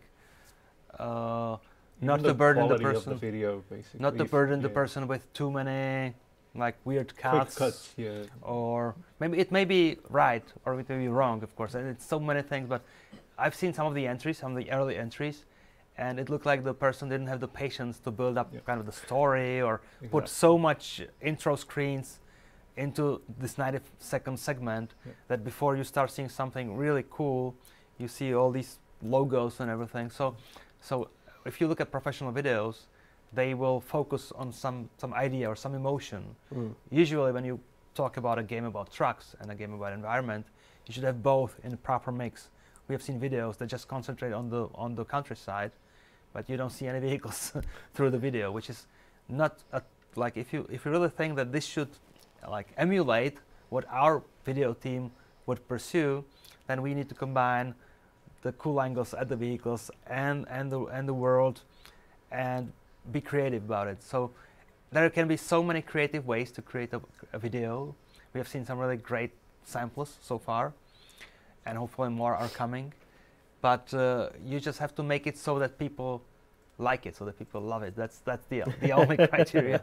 Try to come up with something new, something that hasn't been seen before. And I think one of the worst things that you can do is do it all in one sitting, in 4 or 5 hours that you're trying to do that crunch time. You sit at your computer at 8 a.m. and at 4 p.m. it's like, okay, I'm done, export, submit, I'm done. Now, just take the time, let it rest, look at the video in a day or two, and then you start seeing those little bits that you're like, oh, the audio is a little bit off here, and the composition of this shot is absolutely off, and these shots do not align together one after each other. So give it some time. Maybe ask your friends for feedback as well. Yeah, that would help a lot. I would Absolutely. speculate that making like a shorter video, some people create longer videos. And maybe a shorter video is harder to create than a long one because you really have to focus on every single second to do it right. And it may take more time as a result to create something shorter than just throwing a gameplay video, just driving through some stuff. So in our case, when we create a video trailer, there's multiple people iterating on it for a week or two, coming back to the initial idea, sometimes really throwing it like from the table and starting from scratch because this is not cool enough. This was a like good idea, but in practice, let's take a different route. So people to grow, to become a better video maker means a lot of studying, I imagine. I'm not a video maker. It's easy for me to give people advice because I don't understand the topic. But to be a great at anything, you have to keep trying. You have to try again and again, read some good references, read some look at inspirational videos, emulate something and get it better. And accept failure. Not everything is going to work out the first time. Maybe give it 2 or 3 we're really tries. curious what happens because, and if something cool happens, or even if it's something cool, if we just get halfway there, we would like to help the community some more in the future. We're putting new features into the game too, both games too, to manipulate the camera better or to do some cool tricks for like good takes and manipulation of the vehicle at the same time. So we would love for the community to create more of cool videos because that's the way we promote our work. That's the way the community promotes itself to grow. So hopefully even this early attempt at a video contest will provide some promising entries, and there will be more for sure. Absolutely, and again, all the details you can find on our blog and our social media. I believe the prize up for grabs is €100 to spend on our eShop that you can find at eshop.scssoftware.com. And there's lots of great products on there. It's getting very cold outside, so if you want to get yourself a lovely hoodie or something like that, or even a gift just for a trucker friend, definitely go check it out. I definitely recommend the hoodies. They're really, really comfy. Or even better, submit a video into the contest and you could be going away with one for absolutely free, and we'll be covering the shipping as well. So go check out all the info on there. It's great for any budding video content creator, and I think it'll be a lot of fun for the community to take part in. So everything you need to know on our social media platforms, of course. Coming into another question now. This one coming in from Provost Toast, saying, for the Christmas jobs, do I need to go to a particular city to find them, or are they just spread across across EU and USA?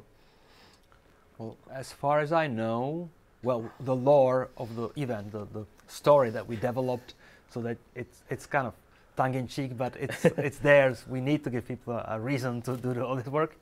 Is that we actually ship some gifts from mainland Europe across the ocean to the West Coast, and back from the West Coast of the US to Europe to connect the communities, to connect the games together. Of course, yeah. And if somebody took the effort to look at the flow of the cargo, they would see that they flow from the typically port cities or major shipping hubs, as we call them, inland and back, because you never should bring it between the two ports or two inland cities, but the cargo is abundant there, so pretty much everywhere. Not every depot, not every cargo terminal, but pretty much anytime in your vicinity there would be a cargo coming towards the edge of the continent or inside.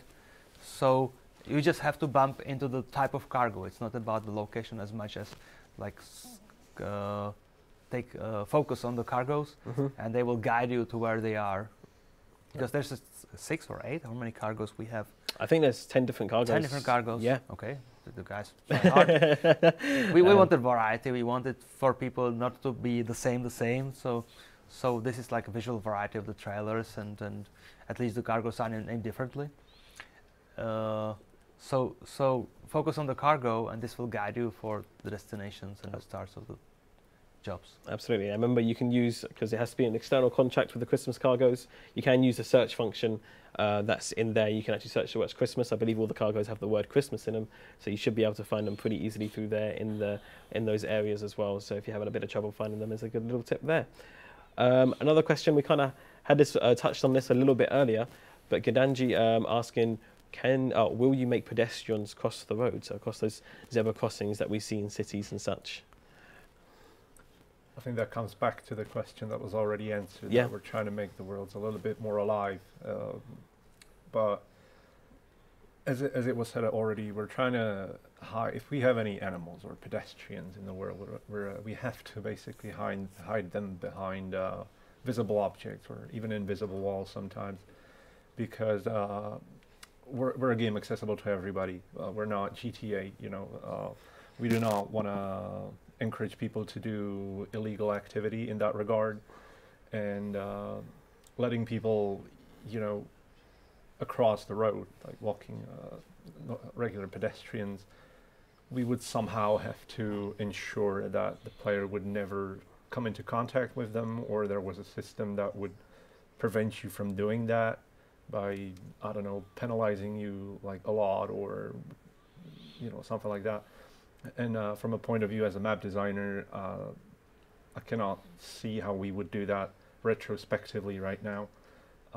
It's a big question, of course. We're trying to make the world as alive as possible, but I don't think we will see pedestrians in the road anytime soon, if ever. I think the ambition is there. There'll always be the ambition. Of course. Yeah. That's why we have one of the rooms in the office that usually during the day is used for table tennis or yoga lessons. Also have some motion capture equipment in it, so that we can improve our animations of the various guys either working or walking through the world. We would have to teach the pedestrians a lot of new tricks to make sure that they are safe. Yep. They can get safe from the harm's way.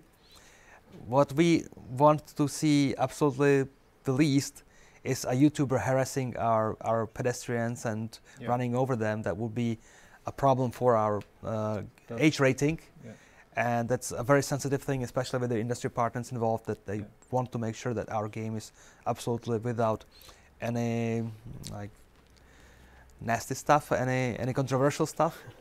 So once we figure out how to do that, how to create enough of the animations, how to create enough of the smart AI, we may start putting a few people here and there into your path that will safely make it across the road, or safely get out of your way if you speed up and try to reach them.